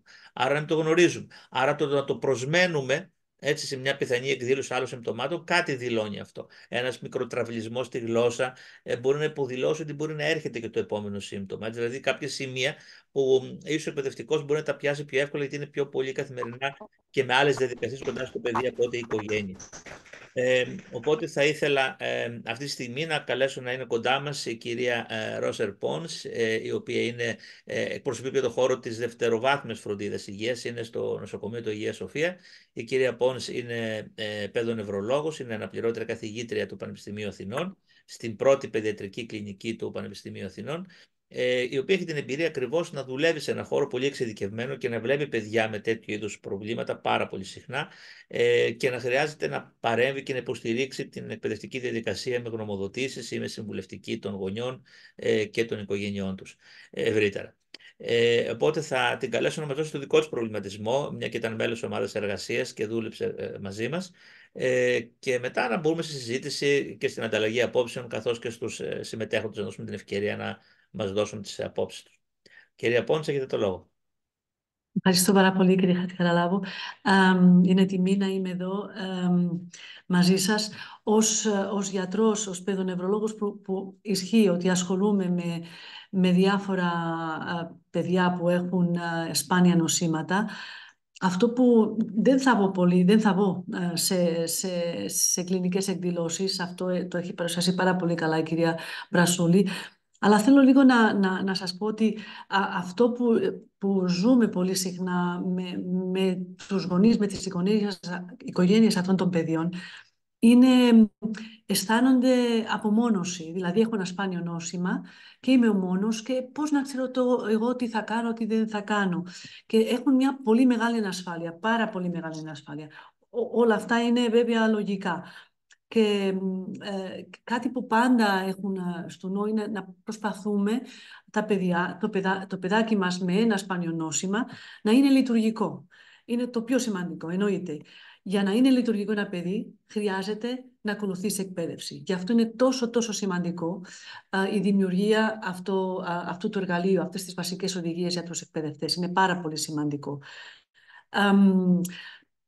Και εννοείται ότι η εφαρμογή αυτών των οδηγιών μόνο μπορεί να ωφέλει, να προσφέρει στους ασθενείς και στις οικογένειες. Είναι πάρα πολύ σημαντικό. Εγώ στην αρχή, όταν το έβλεπα αυτό, σκέφτηκα ότι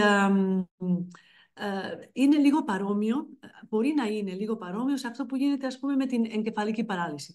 Η εγκεφαλική παράλυση δεν είναι ένα σπάνιο νόσημα. Είναι βασικά η πιο συχνή αιτία κινητικής αναπηρίας στα παιδιά.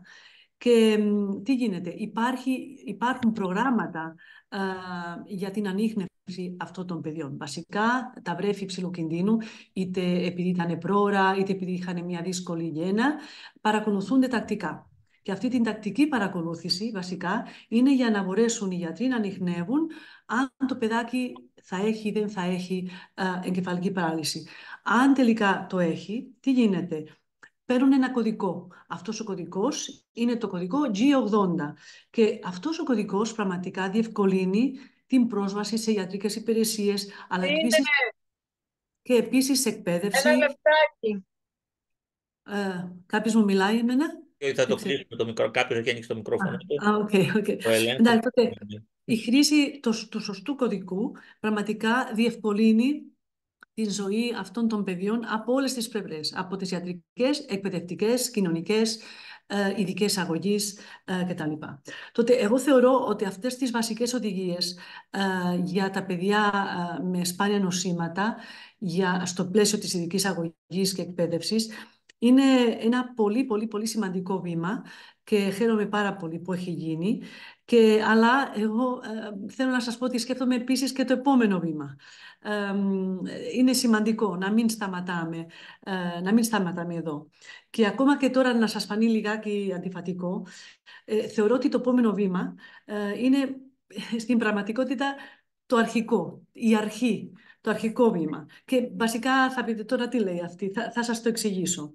Βασικά, ως γιατρός που ασχολούμαι με ασθενείς με σπάνια νοσήματα, η δουλειά μου είναι βασικά, πρέπει να είναι στα παιδιά με σπάνια νοσήματα, πρέπει να το κάνω με ένα ολιστικό τρόπο, όπως μάθαμε και πριν από την κυρία Γελαστοπούλου. Πρέπει να είναι ολιστική αντιμετώπιση, δηλαδή από την πρώτη κλινική εκδήλωση, στην παρακολούθηση, στην παραπομπή στους ειδικούς όταν χρειάζεται, στην παραπομπή στο ΚΕΔΑΣΥ, σωστό πλαίσιο εκπαίδευσης εννοείται, στην συμβουλευτική στους γονείς, στην θεραπεία, στην εφαρμογή των απαραίτητων διαγνωστικών εξετάσεων, που μπορεί να πάει από βιοχημικές εξετάσεις έως γενετικές εξετάσεις.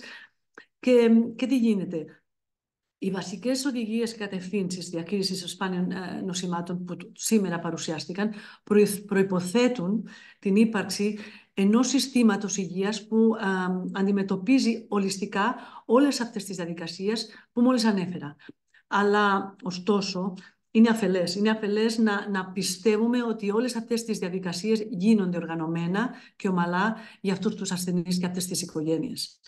Και εντάξει, το πρώτο και επίσης πάρα πολύ σημαντικό είναι ότι χρειαζόμαστε ένα λειτουργικό, ευέλικτο σύστημα παραπομπών και παρακολούθησης αυτών των παιδιών, και αυτό ήδη ξεκίνησε και παρουσιάστηκε χθες. Θέλω επίσης να σας πω ότι τα νοσοκομεία, τα τριτοβάθμια νοσοκομεία φροντίδας διαθέτουν βασικά, εγώ πιστεύω ότι όλα τα εργαλεία που χρειάζονται για τη διάγνωση των παιδιών με σπάνια νοσήματα. Ωστόσο, και πολύ σημαντικό αυτό, ο γενετικός έλεγχος, που όπως μας είπε πριν η κυρία Πρασούλη, πολλά από αυτά τα περισσότερα από αυτά τα νοσήματα είναι γενετικά, τότε αυτή η γενετική εξέταση δεν είναι δωρεάν. Δεν είναι δωρεάν και αυτές οι εξετάσεις, τις γενετικές εξετάσεις, είναι πάρα πολύ ακριβές. Και σαφώς δεν έχουν όλες οι οικογένειες την οικονομική άνεση να πληρώσουν αυτές τις γενετικές εξετάσεις. Γι' αυτό χρειαζόμαστε να γίνουν γενετικές εξετάσεις δωρεάν. Αυτό είναι ένα βήμα που χρειάζεται. Είναι πολύ σημαντικό. Προφανώς, όπως ακούμε σήμερα, η πολυεπιστημονική διαχείριση των σπάνιων νοσημάτων είναι βασική και ουσιώδης. Η πραγματικότητα όμως δεν το υποστηρίζει. Και αυτό είναι βασικά λόγω έλλειψης οργανωτικής υποστήριξης και στελέχωσης. Και όταν λέω στελέχωσης εννοώ επαγγελματικές υγείας, αλλά και επίσης διοικητικό προσωπικό. Αυτό σίγουρα εμποδίζει την αποτελεσματική περίθαλψη των ασθενών με σπάνια νοσήματα και γι' αυτό χρειαζόμαστε οργανωμένες δομές και ανθρώπινο δυναμικό για να προσφέρουμε πολυεπιστημονική φροντίδα, αυτό που χρειάζονται αυτά τα παιδιά. Γι' αυτό το λόγο βασικά θεωρώ ότι το επόμενο βήμα που σας έλεγα είναι βασικά προφανές το πρώτο, το βασικό, το αρχικό. Η δημιουργία κέντρων εμπειρογνωμοσύνης έχει ξεκινήσει και υπάρχουν. Και εγώ έχω την τιμή να συμμετέχω σε 2 διαφορετικά κέντρα για τα σπάνια νευρολογικά νοσήματα σε συνεργασία με το Γεννήτριο το νοσοκομείο και επίσης για νοσήματα με προδιάθεση καρκίνου, για νευροδερματικά νοσήματα. Δηλαδή αυτό είναι πολύ σημαντικό, αλλά τα προβλήματα που μόλις σας είπα συνεχίζουν να υπάρχουν και χρειάζεται ακόμα πάρα πολύ δουλειά. Τώρα όλα αυτά που σας αναφέρω, τα αναφέρω κυρίως από το κομμάτι το ιατρικό, αλλά θέλω να τονίζω ότι δεν αναιρούν καθόλου όλη η δουλειά που έχει γίνει, τη δημιουργία αυτών των οδηγιών εννοείται, γιατί όπως είπαμε χρειαζόμαστε μια ολιστική αντιμετώπιση και μια διεπιστημονική αντιμετώπιση αυτών των ασθενών. Τότε το μόνο που ήθελα τώρα, δεν θα πω περισσότερα, είναι να ζητήσω, να μην σταματάμε εδώ, να είμαστε έτοιμοι για το επόμενο βήμα. Αυτό. Ευχαριστώ πάρα πολύ. Ευχαριστώ και εγώ, κύριε Πόνος, για την προσπάθεια να συνοψίσετε όλα αυτά τα προβλήματα που υπάρχουν και ευρύτερα του εργαλείου που παρουσιάσουμε σήμερα, γνωστά στον χώρο των σπανίων παθήσεων, αλλά πιθανώς για μέλη του ακροατηρίου μας να τα ακούν πρώτη φορά, γιατί προέρχονται από την εκπαιδευτική κοινότητα. Σίγουρα τα μεγάλα θέματα που έχουμε είναι η κάλυψη της γενετικής ταυτοποίησης των γονιδίων. Είναι πάγιο αίτημα της Ομοσπονδίας, το έχουμε θέσει και σε ψηλό πολιτικό επίπεδο αυτό. Αντιλαμβάνεστε ότι αποτελεί υποχρέωση του ΕΟΠΗ και του Υπουργείου Υγείας να το καλύψει. Προσπαθούμε να πούμε τουλάχιστον για τα νέα ζευγάρια που στο οικογενειακό ιστορικό υπάρχει σπάνιο νόσημα να γίνεται δωρεάν αυτός ο έλεγχος και για τα ανήλικα παιδιά, γιατί ξέρουμε το μεγάλο μέρος των παθήσεων αυτών εκδηλώνει στην παιδική ηλικία. Πιστεύω αυτό κάποτε να εκτιμηθεί και η Εθνική Επιτροπή που συμμετέχουμε σαν Ομοσπονδία και είναι και ο κ. Τσιβγούλης, ο Γεώργιος Πρόεδρος, νευρολόγος και αυτός, στο Αττικό, να το καταφέρουμε να το πιέσουμε και να το περάσουμε κάποια στιγμή, γιατί το διεκδικούμε πάνω από 6-7 χρόνια. Και πιστεύω, αλλά και η συρρίκνωση του κόστου σιγά σιγά θα βοηθήσει, αλλά και οι στοχευμένες προσεγγίσεις των τεστ των γενετικών που χρειάζεται να γίνουν μπορεί να μειώσουν το κόστος για να μην γίνεται εκμετάλλευση. Και θέλει και μια εκπαίδευση των γιατρών στο τι ακριβώς θα ζητούν από τους γενετιστές, να μην γράφονται πολλά πράγματα που μπορούν να μας οδηγήσουν σε άλλες καταστάσεις ανεξέλεγκτου κόστους, και αντιλαμβάνεστε τι σημαίνει αυτό για ένα σύστημα υγείας, που πρέπει να εξασφαλίσουμε από την αρχή τη βιωσιμότητά του για τα θέματα των σπανίων παθήσεων.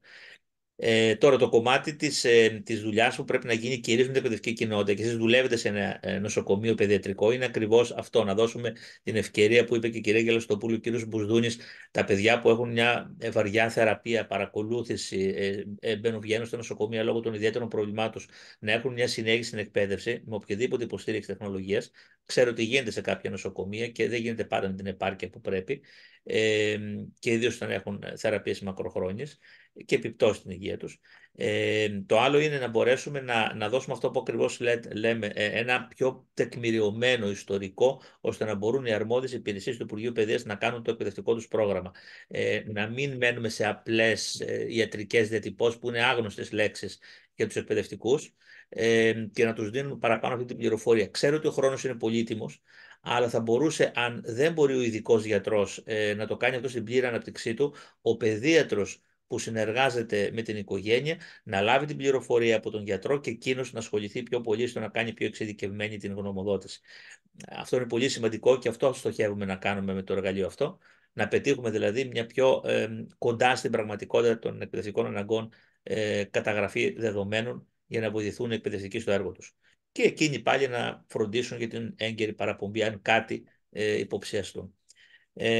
Επομένως μπορούμε να ξεκινήσουμε τώρα τη συζήτηση μεταξύ μας, να σχολιάσει ο ένας αν θέλει την παρουσίαση του άλλου ή να προσθέσει. Η κυρία Γελαστοπούλου ζητάει το λόγο, να της δώσουμε το λόγο παρακαλώ. Μπορούν να ανοίξουν τα μικρόφωνα οι ομιλητές. Ναι, κυρία Γελαστοπούλου.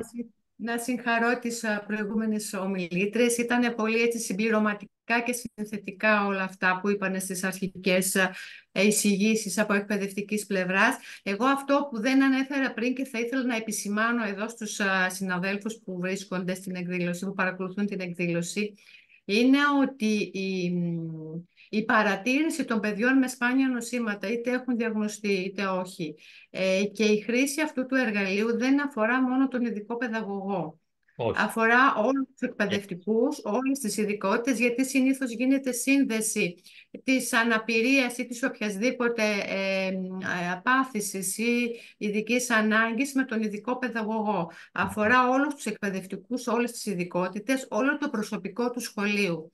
Και θεωρώ ότι είναι πολύ σημαντικό ίσως να το δούμε σαν Επιτροπή πώς θα μπορούσε να γίνει και μια κινητοποίηση από την πλευρά των διευθυντών των σχολείων, γιατί η ηγεσία στο σχολείο παίζει καθοριστικό ρόλο το πώς θα δημιουργήσει αυτή τη συνθήκη, δηλαδή να ευαισθητοποιηθεί όλο το προσωπικό του σχολείου, να κάνει χρήση, να μην, δηλαδή το είπαμε σήμερα, θα το ξεκινήσουμε, μετά το ξεχνάμε, να γίνει μια κουλτούρα του σχολείου. Αυτό θα είναι πάρα πολύ σημαντικό για πάρα πολλά παιδιά που ταλαιπωρούνται χωρίς την υποστήριξη, χωρίς τη διάγνωση, χωρίς την προσοχή που χρειάζονται.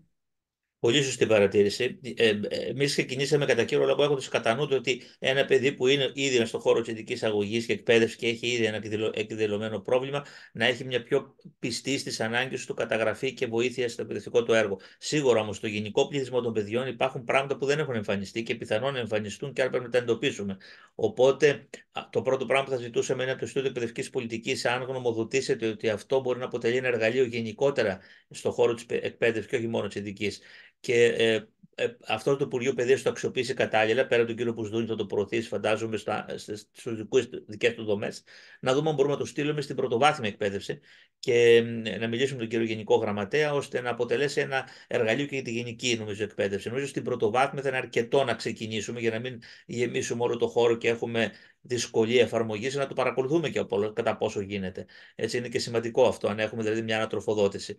Οπότε εκεί θα παίξει λίγο ρόλο του Ινστιτούτου Εκπαιδευτικής Πολιτικής, πώς θέλει να το διοχετεύσουμε και φαντάζομαι το Υπουργείο Παιδείας μετά να μας δώσει και ο κ. Μπουσδούνης στα φώτα του σε αυτό, να μιλήσουμε και με την αρμόδια διευθύντρια της πρωτοβάθμιας, να δούμε πώς θα το προχωρήσουμε. Εμείς, σαν Υπουργείο Υγείας, στα δικό μας εργαλείο θα το προχωρήσουμε μέσω της Διεύθυνσης Δημόσιας Υγείας, θα πάει σε όλες τις υγειονομικές περιφέρειες, θα το δώσουμε όμως και στους κλάδους των επαγγελματιών που ασχολούνται. Δηλαδή θα πάει και στον Πανελλήνιο Ιατρικό Σύλλογο, θα πάει και στον Σύλλογο των Ελλήνων Παιδιάτρων και θα προχωρήσει και στους επισκέπτες υγείας και στους νοσηλευτές και στην Ομοσπονδία των Εργαζομένων στην Πρωτοβάθμια Φροντίδα. Δηλαδή θα πιάσουμε και αυτό. Αν κρίνεται σκόπιμο να το στείλουμε στην ΟΛΜΕ ή σε άλλους χώρους επαγγελματικούς που θα το λάβουν και από μια δεύτερη δίωδο και όχι μόνο από μια, για να υπάρχει μια πιο συστηματική προσέγγιση του πληθυσμού αυτού, να το μελετήσουμε, να το σχεδιάσουμε.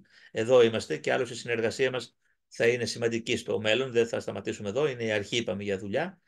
Και παίρνω και την ευκαιρία να πω ότι εφόσον κριθεί απαραίτητο και νομίζω ότι είναι σημαντικό, όπως θα οργανώσουμε κάποια μικρά σεμινάρια για την πρωτοβάθμια 12 ώρα περίπου, υπολογίζουμε 4 τρίωρες συναντήσεις για το κομμάτι των σπανίων νοσημάτων, μήπως παρουσιάσουμε το εργαλείο αυτό και κάποια άλλα ειδικότερα θέματα για το χώρο των εκπαιδευτικών με 2-3 ώρες συναντήσεις και των σχολικών νοσηλευτών ίσως, ώστε να μπορέσουμε να ανοίξουμε τη συζήτηση και το διάλογο και την πληροφόρηση που λέγατε πριν.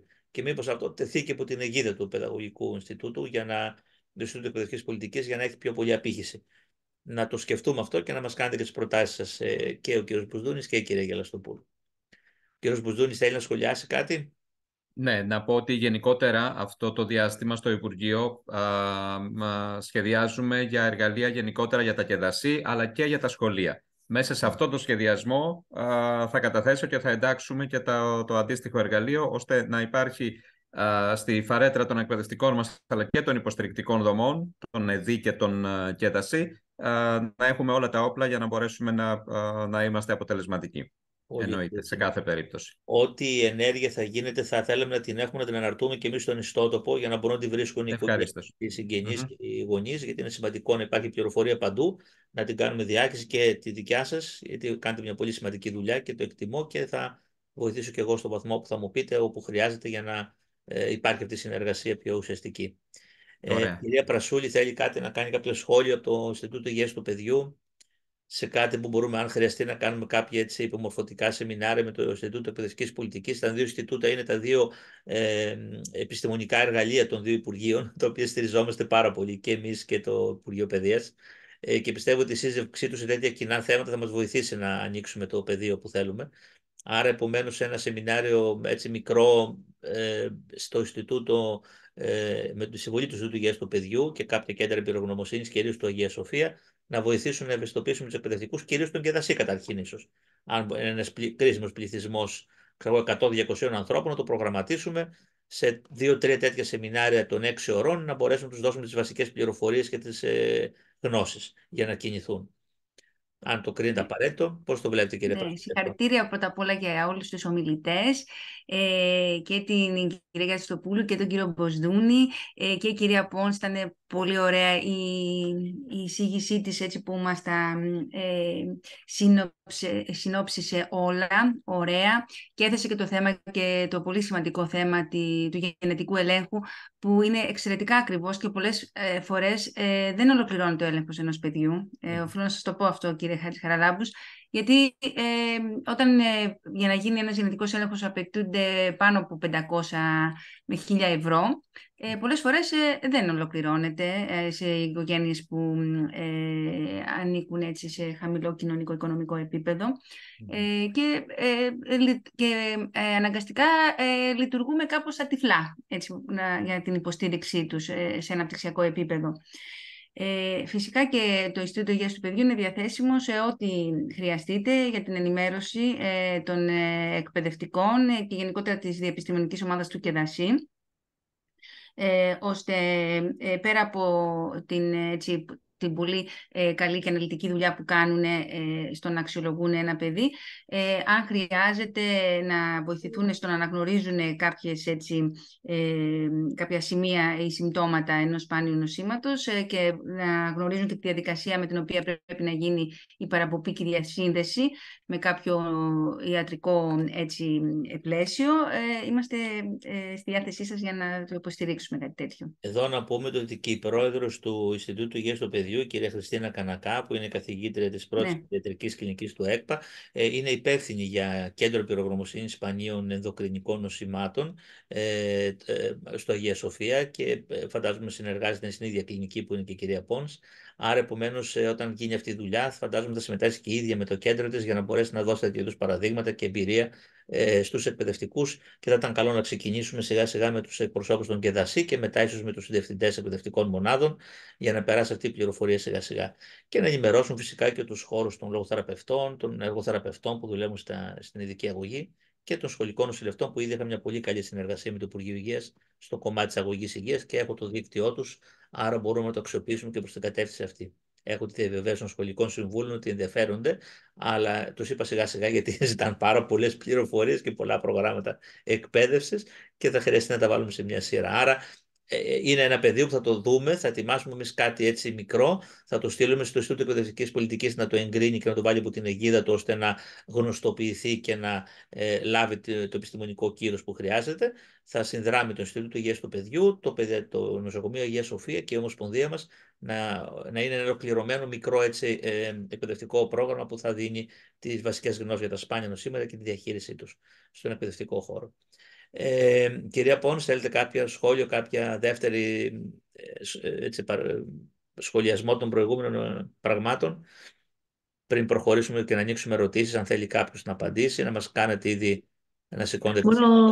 Ήθελα να πω πόσο σημαντικό είναι αυτό που ανέφερε η κυρία Γιαστοπούλου, ότι δηλαδή οτιδήποτε προσπάθεια να καταφέρουμε να κάνουμε εξατομικευμένα προγράμματα εκπαίδευσης για αυτά τα παιδιά και επίσης να μπορέσουμε να χρησιμοποιήσουμε τις νέες τεχνολογίες για τη συμμετοχή τους σε εκπαίδευση σε οποιοδήποτε κατάσταση μπορούν να βρεθούν, είστε νοσοκομείο, είστε στο σπίτι, πιστεύω ότι αυτό είναι πάρα πολύ σημαντικό, πάρα πολύ καλό. Δηλαδή, εντάξει, θέλω πολύ να το δω αυτό. Τέλεια. Εγώ θα ήθελα σαν πρόταση, μια και έχουμε τις δύο επιστήμονες που ασχολούνται με το χώρο της παιδιατρικής και αυτούς θέλουμε κατά κύριο λόγο εδώ, αν μπορούμε να επεξεργαστούμε δύο σπάνια νοσήματα, ένα νευρομυϊκό, εσείς κυρία Πόνς, και ένα ίσως αναπτυξιακό σπάνιο η κυρία Πρασούλη, ώστε να δώσουμε κάποια στιγμή στα σεμινάρια αυτά ένα παράδειγμα, ένα case study, δηλαδή ότι αν έχουμε ένα νόσημα τέτοιο που εκδηλώνεται έτσι στην πορεία της ζωής ενός παιδιού, αυτά θα πρέπει να δούμε και να καταγράψουμε για να τα έχει το ΚΕΔΑΣΥ, και αυτό περιμένουμε το ΚΕΔΑΣΥ σε εμάς για να μας βοηθήσει. Άρα πάνω σε δύο case study, δύο περιπτώσεων, ίσως ενός μεταβολικού νοσήματος, ενός αναπτυξιακού κυρία Πρασούλη και ενός νευρομυϊκού, να δώσουμε στους εκπαιδευτικούς δύο παραδείγματα, ώστε και, που θα τα έχουν στην πραγματικότητά τους, να αποτελέσουν τη βάση. Σκεφτείτε το λίγο αν θέλετε να το προετοιμάσετε, ώστε αν είμαστε έτοιμοι, ίσως την επόμενη σχολική χρονιά να μπορούμε να ξεκινήσουμε τέτοιου είδους προσπάθεια. Και να ενημερώσω κάτι, ότι προσπαθούμε να βρούμε τρόπους για περιπτώσεις που οι γονείς δεν μπορούν να καλύψουν τη δαπάνη για τον γονιδιακό έλεγχο, να βρούμε κάποιους φορείς οι οποίοι θα μπορούν να το χρηματοδοτήσουν.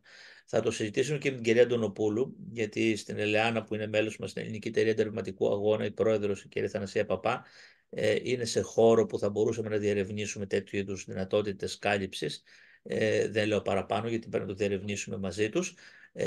Ώστε να μπορούμε να εξασφαλίσουμε τα κριτήρια που με κάποια παραπομπή τεκμηριωμένη από μια κοινωνική υπηρεσία ενός σχολείου, από ένα ΚΕΔΑΣΥ, όταν υπάρχει πραγματική ανάγκη διάγνωσης γενετικής, να συνδράμε ένας φορέας, ή έχω πληροφορίες για κάποια εργαστήρια που θα έχουν κάποιες ειδικές χρηματοδοτήσεις και θα μπορούν να κάνουν με πάρα πολύ χαμηλό κόστος, ίσως και κάτω των 1.000 ευρώ και των 800 ευρώ, τον έλεγχο σπανίων νοσημάτων. Οπότε αν το έχουμε αυτό, θα μπορούμε να έχουμε ένα καλό σύμμαχο οικονομικότερο προς την γενετική ταυτοποίηση. Χρυσίρα μαζί μας, δεν ξέρω αν παραμένει η καθηγήτρια. Κυρία Γελαστοπούλου έχει σηκώσει. Ναι, απλώς να πω ότι αν η κυρία Χρυσίρα Ελένη είναι μαζί μας, η καθηγήτρια, η ομότιμη καθηγήτρια ιατρικής γενετικής του Πανεπιστημίου Αθηνών, που είναι και μέλος της Επιστημονικής Επιτροπής και δούλεψε και σε κομμάτια των εργαλείων, θέλει να κάνει κάποιο σχόλιο, ευχαρίστως να πάρει το λόγο. Κυρία Γελαστοπούλου, ναι, πείτε μας.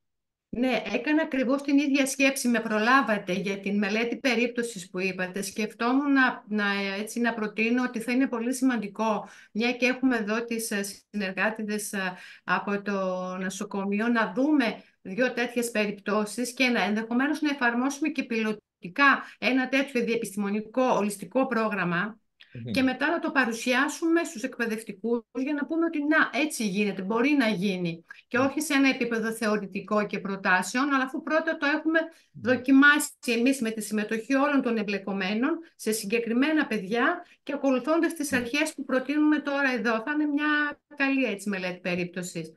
Δεν ξέρω, μπορούμε νομίζω να το δούμε, να το συζητήσουμε. Εκεί πήγαινε και με τη σκέψη μου, το ότι αν το δουλέψουμε το ένα μέρος θεωρητικό και το άλλο πραγματικό, να μας δώσουν τα δύο case study οι γιατροί, να τα δουλέψουν δύο άνθρωποι από τα ΚΕΔΑΣΥ και να φτιάξουν ένα εξατομικευμένο πρόγραμμα σε ένα εικονικό περιστατικό που θα μας δώσουν πάνω σε μια νόσο, ώστε να έχουμε και το ιατρικό κομμάτι και το παιδαγωγικό, και να παρουσιαστεί στο δεύτερο μέρος του σεμιναρίου θα είναι το case study που θα τα δουλέψουμε και τα δύο. Άρα να το δώσουμε δηλαδή ένα τέτοιο ιστορικό, αν μπορεί να μας φτιάξουν οι δύο γιατροί, το ζητήσουμε ένα mail αυτό αργότερα, ώστε να ετοιμάσουμε κάτι μέχρι το Πάσχα και ίσως σε μια πρώτη εκδήλωση τον Μάιο, χωρίς να επηρεάσουμε το εκπαιδευτικό σας έργο, γιατί είναι η δύσκολη περίοδος του Ιουνίου, ξέρω, αλλά να κάνουμε μια πρώτη προσέγγιση, να δούμε πώς θα πάει για να το χτίσουμε πιο οργανωμένα από Σεπτέμβριο. Οπότε συμφωνώ με την πρόταση να έχει μια επέκταση αυτό και παιδαγωγική πέρα από ιατρική.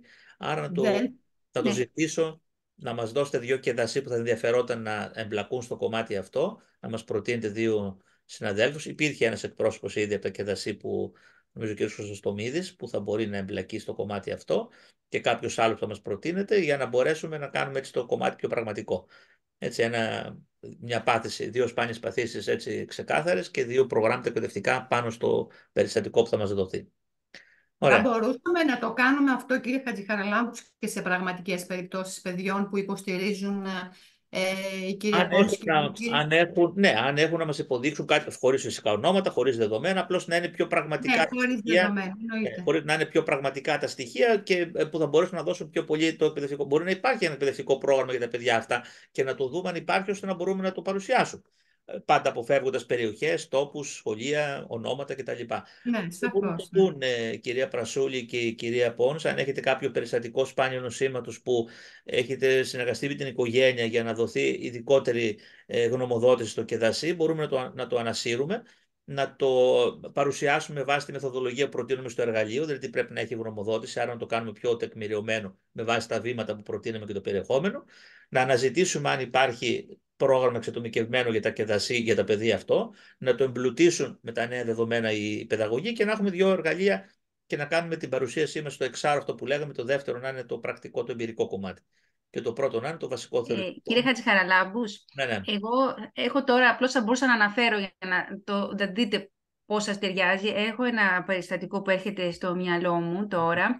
Βέβαια το παιδάκι τώρα είναι έφηβος 16,5 ετών, που είναι ένα παράδειγμα ενός ιστορικού, ενός σπάνιου νοσήματος, που μπήκανε ενδείξεις από πολύ νωρίς ότι μπορεί κάτι να συμβαίνει, αλλά και οι γιατροί, έτσι, και οι γονείς δεν βοηθήσανε αρχικά, δεν έγινε η σωστή έτσι, διάγνωση αρχικά, οπότε και οι γονείς καθησυχάσανε και θεώρησαν ότι δεν έχει κάτι το παιδί τους, αλλά στην πορεία προκύψανε και άλλα σημεία και συμπτώματα που οδήγησαν τελικά στη διάγνωση.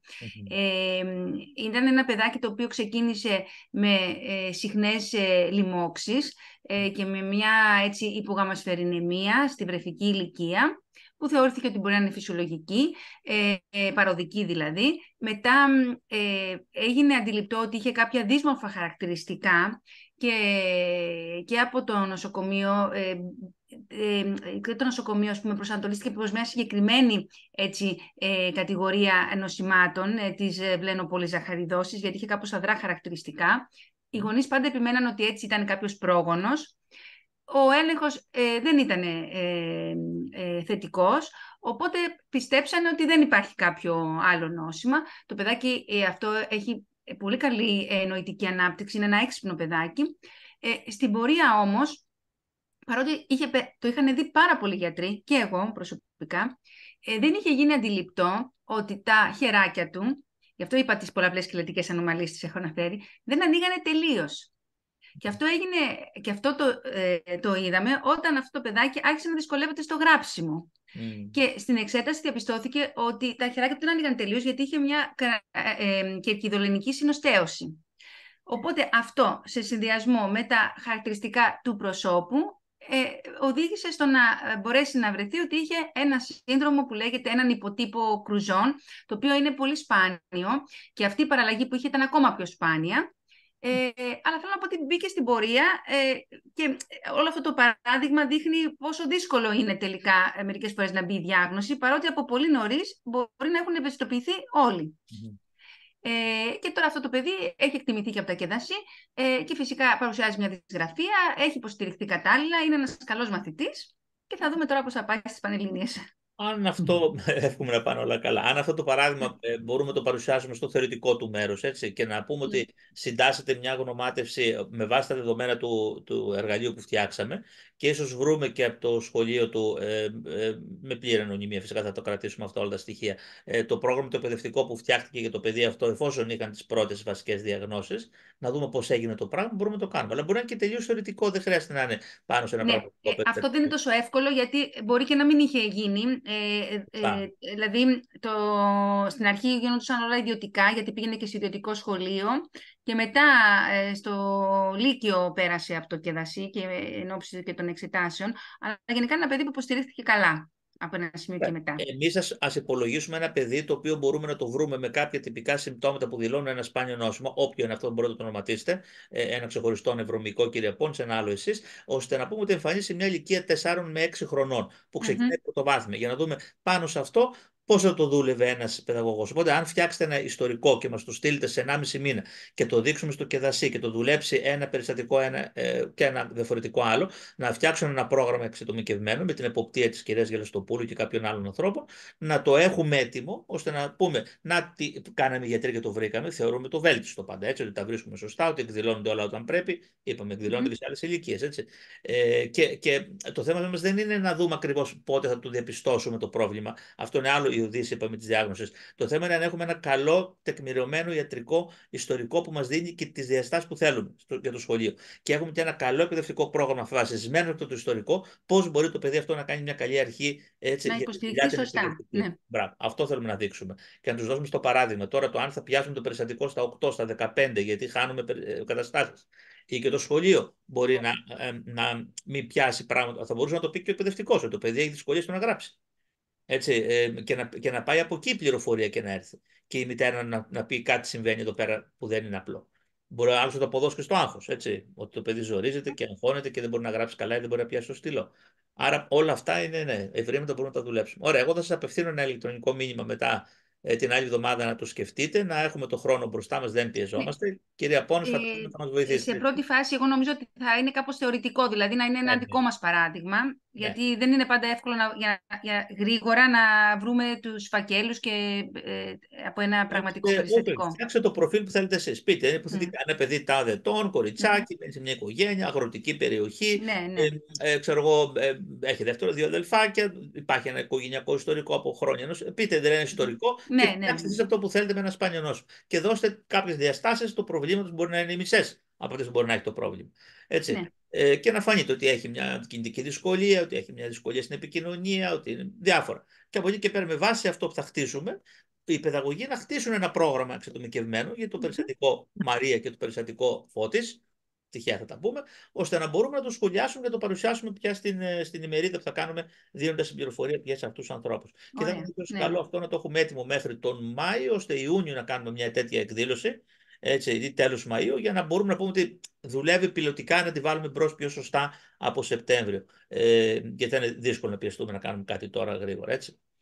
Ωραία. Υπάρχει κάποιο άλλο σχόλιο, κάποια ερώτηση που θέλουν να απαντήσουμε, αν κάποιος θέλει να λάβει το λόγο από τους παριστάμενους στη συνάντηση? Η κυρία Φρυσίρα δεν ξέρω αν είναι μαζί μας. Εξακολουθεί να Ήτανε, αλλά τώρα δεν τη βλέπω. Μήπως αναγκαστήκε να... Ναι, γιατί μου είπε ότι είναι σήμερα, αλλά μάλλον έφυγε. Ήτανε πάντως, την είδα. Επειδή έχει μια μεγάλη κατηγορία παιδιών με χρωμοσωμικές αναπηρίες, είναι το μέλλον, ο σύλλογος στο μέλλον και είναι μέλος στην Ομοσπονδία μας και συνδράμει πολύ στα κομμάτια της γενετικής συμβουλευτικής. Ωραία, φαντάζομαι κυρία Πόνς θα δουλέψετε ένα περιστατικό έτσι με ένα παιδί με νευρομικό νόσημα σπάνιο. Ήδη έχω σκεφτεί 5-6. Ένα μας φτάνει, γιατί και οι παιδαγωγοί με πολύ ιατρική ορολογία θα έχουν μπλοκάρει, όπως και εμείς με το δικό τους έργο, δεν είναι εύκολο να τα παρακολουθήσουμε όλα. Ωραία. Άρα λοιπόν θα το απευθύνω το ερώτημα και μέχρι τον Απρίλιο μπορούμε να έχουμε ετοιμάσει κάτι.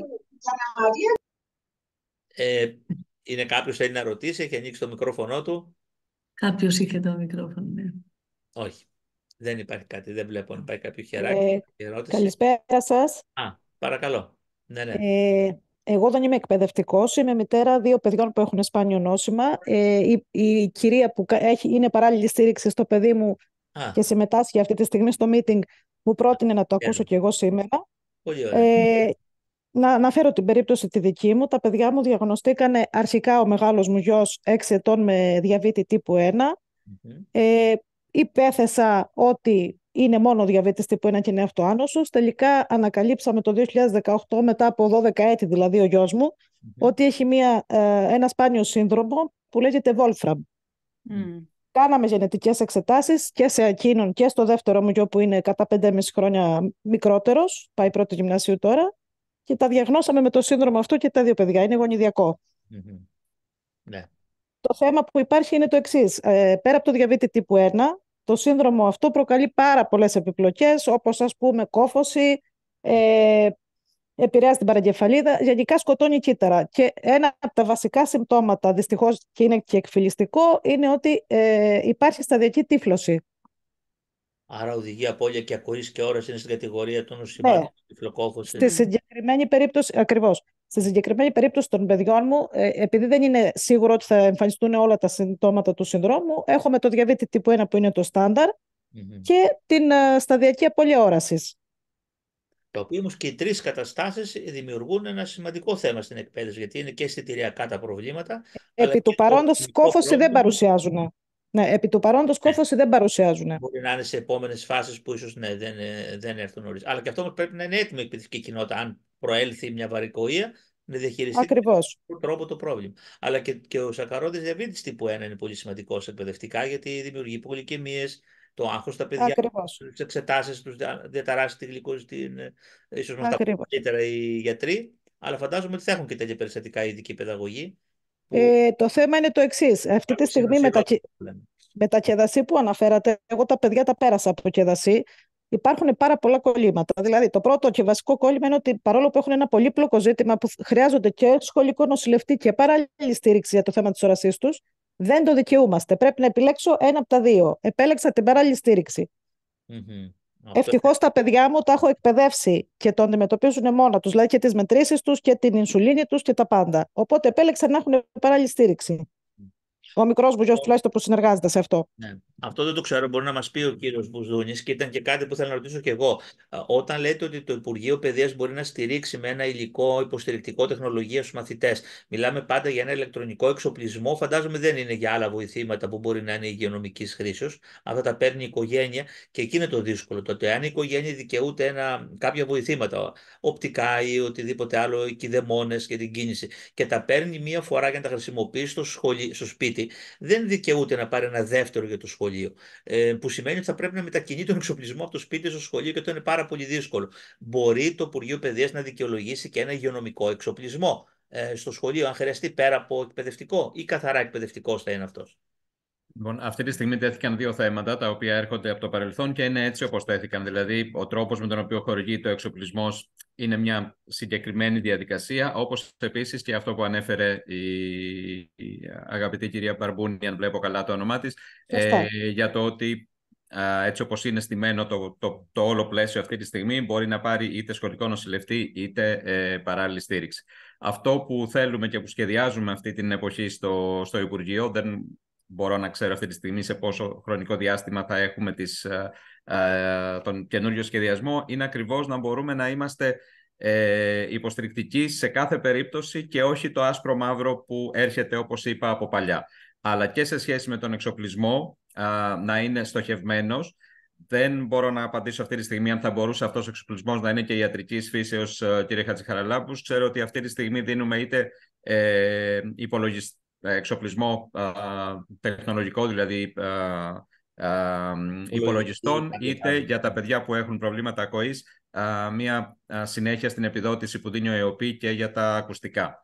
Όμως είναι ένα θέμα που το έχουμε βάλει από την αρχή και στο πλαίσιο της προσβασιμότητας στην εκπαίδευση, γενικά φυσικής, ψηφιακής, θα το δούμε σε όλο του το πλαίσιο, σε όλο του το εύρος, και εκεί πραγματικά τέτοιου είδους ενημέρωση την χρειαζόμαστε σε κάθε περίπτωση για να μπορέσουμε, ευχή μας είναι να μπορέσουμε να πιάσουμε όλες τις εξεζητημένες, να το πω έτσι απλά, περιπτώσεις, δηλαδή και όχι το άσπρο μαύρο, όχι το συνηθισμένο, τον μέσο όρο, αλλά αν μπορούμε να μπούμε πραγματικά αυτό που χρειάζεται.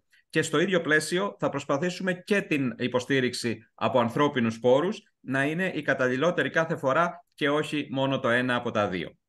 Δυστυχώς ακόμη είναι το καθεστώς έτσι όπως έρχεται από τα παλιά, αλλά θέλω να είμαι πολύ αισιόδοξος, θέλω να πιστεύω ότι σύντομα θα έχουμε εξελίξεις και για τις δύο περιπτώσεις, και για τον εξοπλισμό τον τεχνολογικό και για την υποστήριξη από ανθρώπινους πόρους. Θα θέλετε από εμάς σαν Ομοσπονδία να δούμε αν μπορούμε να σας υποστηρίξουμε στο έργο αυτό, εννοείται, ανιχνεύοντας τι άλλο εξοπλισμό θα μπορούσε να έχει? Αν μας πείτε ότι αυτόν εμείς μπορούμε να πάρουμε. Μου είπατε ακουστικά, δεν το ήξερα. Ας πούμε, μπορεί να είναι κάποια ηλεκτρονικά συστήματα μεγένθησης γραμμάτων για κάποια παιδιά, ή μπορεί να είναι κάποια απλά εργαλεία τα οποία να μην κοστίζουν και ιδιαίτερο και να είναι γραφικής ύλης για τα παιδιά με χαμηλή όραση, με κάποια άλλα προβλήματα, ή να είναι εργοθεραπευτικά ή αναπνευστικά εργαλεία που μπορεί να τα χρησιμοποιεί ο εργοθεραπευτής στο σχολείο, αλλά να μπορεί να είναι χαμηλού κόστους και να μπορεί να τα πάρει για το παιδί, ώστε να μην η μητέρα υποχρεωθεί να αγοράζει 2 ή 3, ένα για το σχολείο και ένα για το σπίτι και ένα για το εξοχικό, ξέρω εγώ, ώστε το παιδί να έχει την υποστήριξή του. Αν αυτό μπορεί, μήπως μπορέσουμε και φτιάξουμε ένα πίνακα. Ναι.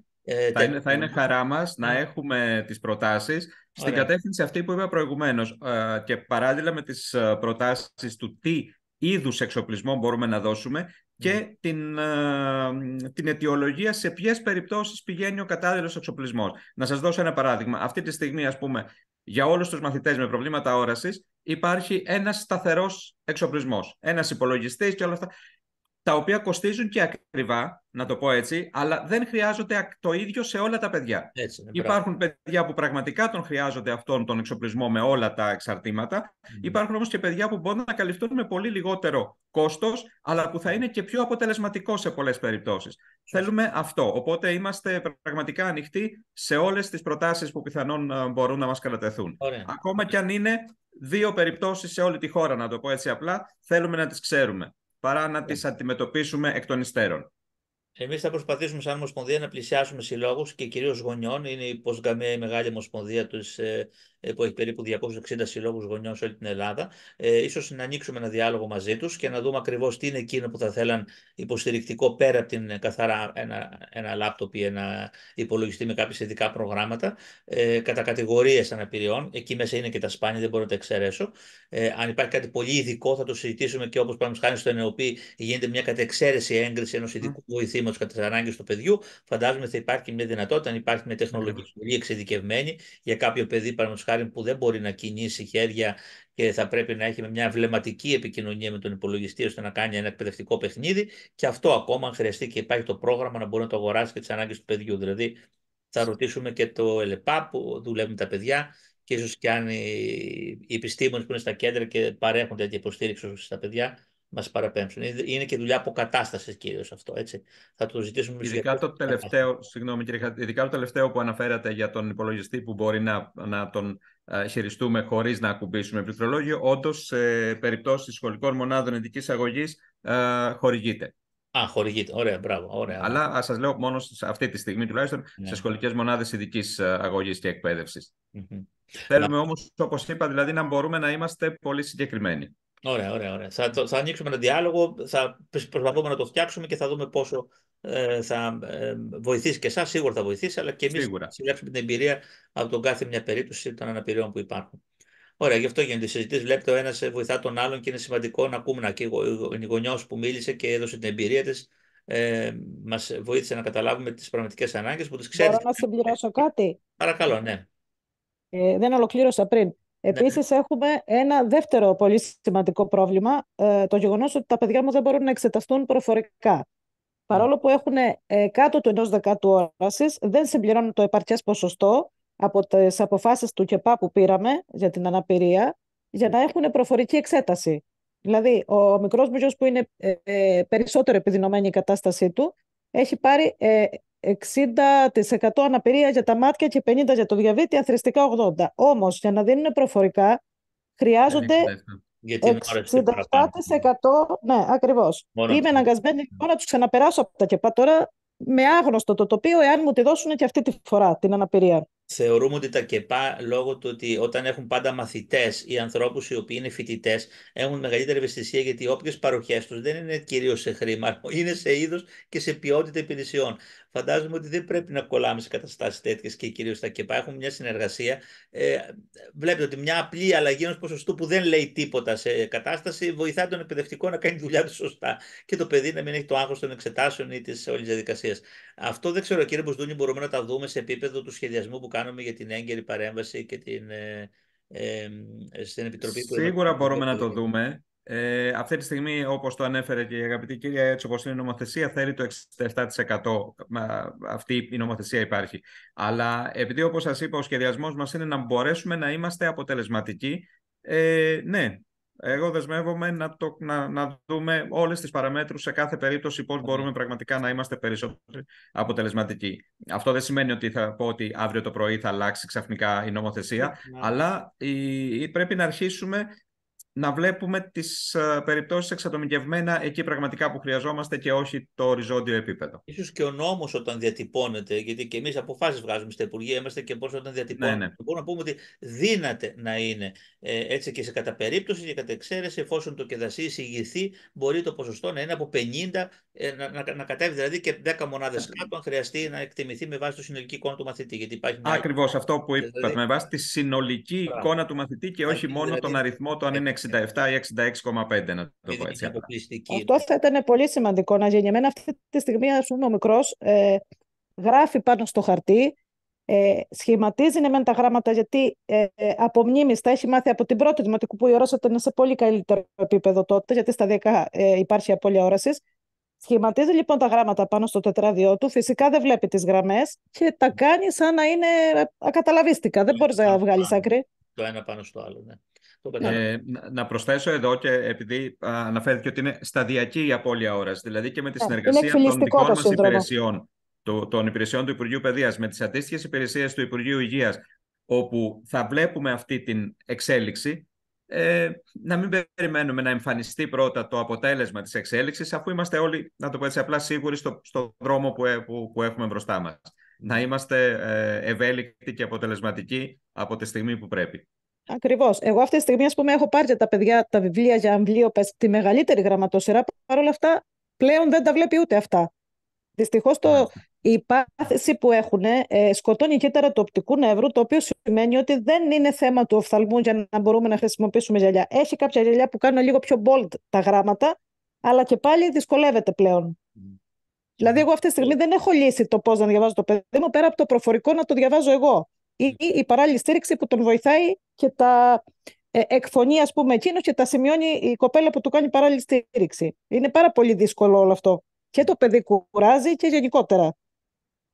Ωραία. Αυτό πια είναι εξατομικευμένο. Θα πρέπει να δείτε και με το ΚΕΔΑΣΥ τι άλλο θα χρειαστεί. Τώρα η δουλειά με τα ΚΕΠΑ θέλει μια ξεχωριστή προσέγγιση. Είναι στο Υπουργείο Εργασίας υπάγονται τα ΚΕΠΑ, στον ΕΦΚΑ. Έχουμε επικοινωνία με εκεί και συνεργάζομαστε με τους γιατρούς των ΚΕΠΑ.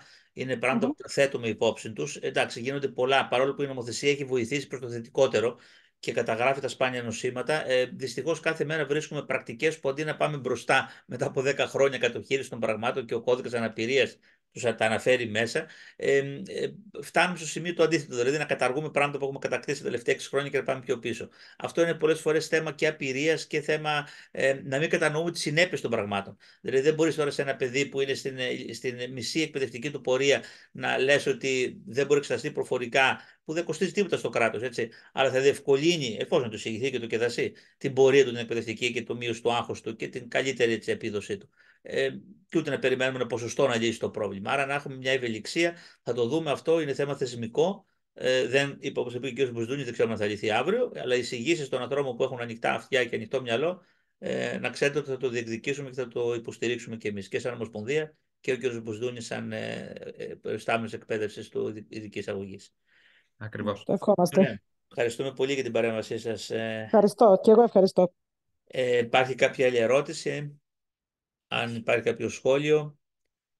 Νομίζω πως φτάσαμε στην ολοκλήρωση. Έτσι κι αλλιώς είπαμε ότι είναι σημαντικό το ότι η σημερινή συνάντηση έδειξε την πορεία της δουλειάς που κάναμε και να φτιάξουμε ένα εργαλείο με συστάσεις και οδηγίες που θα βοηθήσουν εκπαιδευτικούς και επαγγελματίες υγείας να έρθουν κοντά και να κατανοήσει ο ένας τη γλώσσα του άλλου. Αυτό είναι σημαντικό. Και το δεύτερο είναι να αποτελέσει τη βάση για να ξεκινήσουμε αυτά που λέμε τώρα. Καινούργιες προσπάθειες, καινούργιες γεφυρώσεις, να καλύψουμε ανάγκες επιμόρφωσης, να καλύψουμε ανάγκες σωστής υποστήριξης των οικογενειών και των παιδιών. Άρα, επομένως, είμαστε στο τέλος μιας πορείας, αλλά στην αρχή μιας άλλης διαδικασίας που θα έχουμε επίσης νέους συμμάχους και νέους συνεργάτες.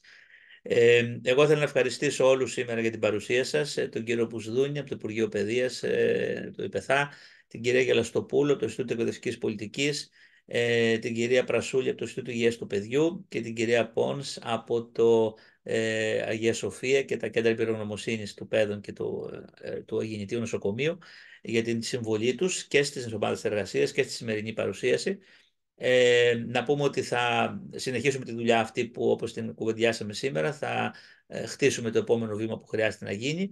Θα φροντίσουμε να επικοινωνήσουμε όσο μπορούμε τα εργαλεία αυτά και από την πλευρά του παιδείας και από την πλευρά του υγείας εμείς και από τους χώρους που είπαμε πριν των επαγγελματικών ενώσεων, της ΟΛΜΕ, των εκπαιδευτικών ειδικής αγωγής, αν έχουμε τέτοιες πληροφορίες, να τους το διαχετεύσουμε, κύριε Μπουσδούνη, το υλικό.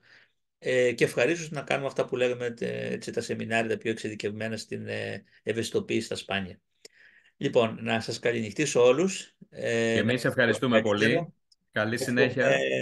Να μην συμβεί κάτι άλλο τόσο τραγικό όσο πέρυσι την ημέρα των σπανίων παθήσεων, παρά να έχουμε μόνο να δίνουμε αισιόδοξα μηνύματα για την πορεία μας και τον αγώνα μας για την αποτελεσματική θεραπεία και για τη διάγνωση των ασθενών, αλλά και για τη βελτίωση ποιότητας ζωής. Να υποστηρίξουμε το έργο των γονιών που αγωνίζονται για την προσπάθειά τους να δικαιώσουν τα παιδιά τους και να δώσουμε ένα παράδειγμα αντίστοιχης ασφάλειας, όπως πρέπει και εμείς να δίνουμε στα παιδιά στο σχολείο, στην υγεία, αλλά και ασφάλεια του πολίτη σε κάθε σημείο της ζωής του. Αυτό είναι πολύ βασικό για να αισθάνεσαι ότι ζεις σε ένα κράτος που ευημερεί και σε μια πολιτεία που σε νοιάζεται. Και με αυτό το μήνυμα να κλείσω σημερινή βραδιά και να ευχηθώ όλους καλή δουλειά στο χώρο σας, υγεία να έχετε και να σκέφτεστε ότι το σπάνιο δεν είναι κάτι το οποίο το εξοβελίζουμε, αλλά είναι κάτι το οποίο είναι μοναδικό, που στη φύση λέει και το πρόγραμμα ορίων. Η σπανιότητα είναι κάτι που διαφυλάσσουμε, ένα σπάνιο είδος ζώου, ένα σπάνιο είδος φυτού, το διαφυλάτουμε γιατί είναι κάτι που το έφτιαξε η φύση, είχε το λόγο να το φτιάξει, το λόγο να το διαμορφώσει με μια αντίστοιχη γενετική διαφοροποίηση. Έτσι και στον άνθρωπο η σπανιότητα είναι κάτι που πρέπει να υπάρχει, δεν μπορούμε να την αποκλείσουμε, δεν μπορούμε να τη διώξουμε, δεν μπορούμε να την εξαφανίσουμε. Κάτι άλλο θα βρεθεί σπάνιο να βγει στη θέση της. Άρα λοιπόν πρέπει να ζούμε με αυτό και να το χρησιμοποιούμε με τον καλύτερο δυνατό τρόπο στην καθημερινότητά μας, να το αξιοποιούμε. Ευχαριστώ πολύ, καλό βράδυ και καλή αντάμωση στις επόμενες συνεργασίες. Να είστε καλά, καλό βράδυ. Καλό σας βράδυ. Καλό σας βράδυ. Καλό βράδυ σε όλους. Ευχαριστούμε πολύ. Ευχαριστούμε. Πολύ συγχαρητήρια σε όλους. Καλό βράδυ. Ευχαριστούμε πολύ και την κυρία Αντωνοπούλου που ήταν μαζί μας για τεχνική βοήθεια και όχι μόνο. Ευχαριστούμε πολύ. Καλή αξιοποίηση του εργαλείου ευχόμαστε από τους συναδέλφους. Να είστε καλά και εμείς το ίδιο. Καληνύχτα. Καληνύχτα και ευχαριστούμε. Να είστε καλά. Η Αθηνά ήταν. Ευχαριστούμε για την πολύ ωραία ενημέρωση. Συγχαρητήρια σε όλους. Καλό σας βράδυ. Να είστε καλά. Ευχαριστούμε πολύ. Κύριε Θεοφίλου, η Βουλά.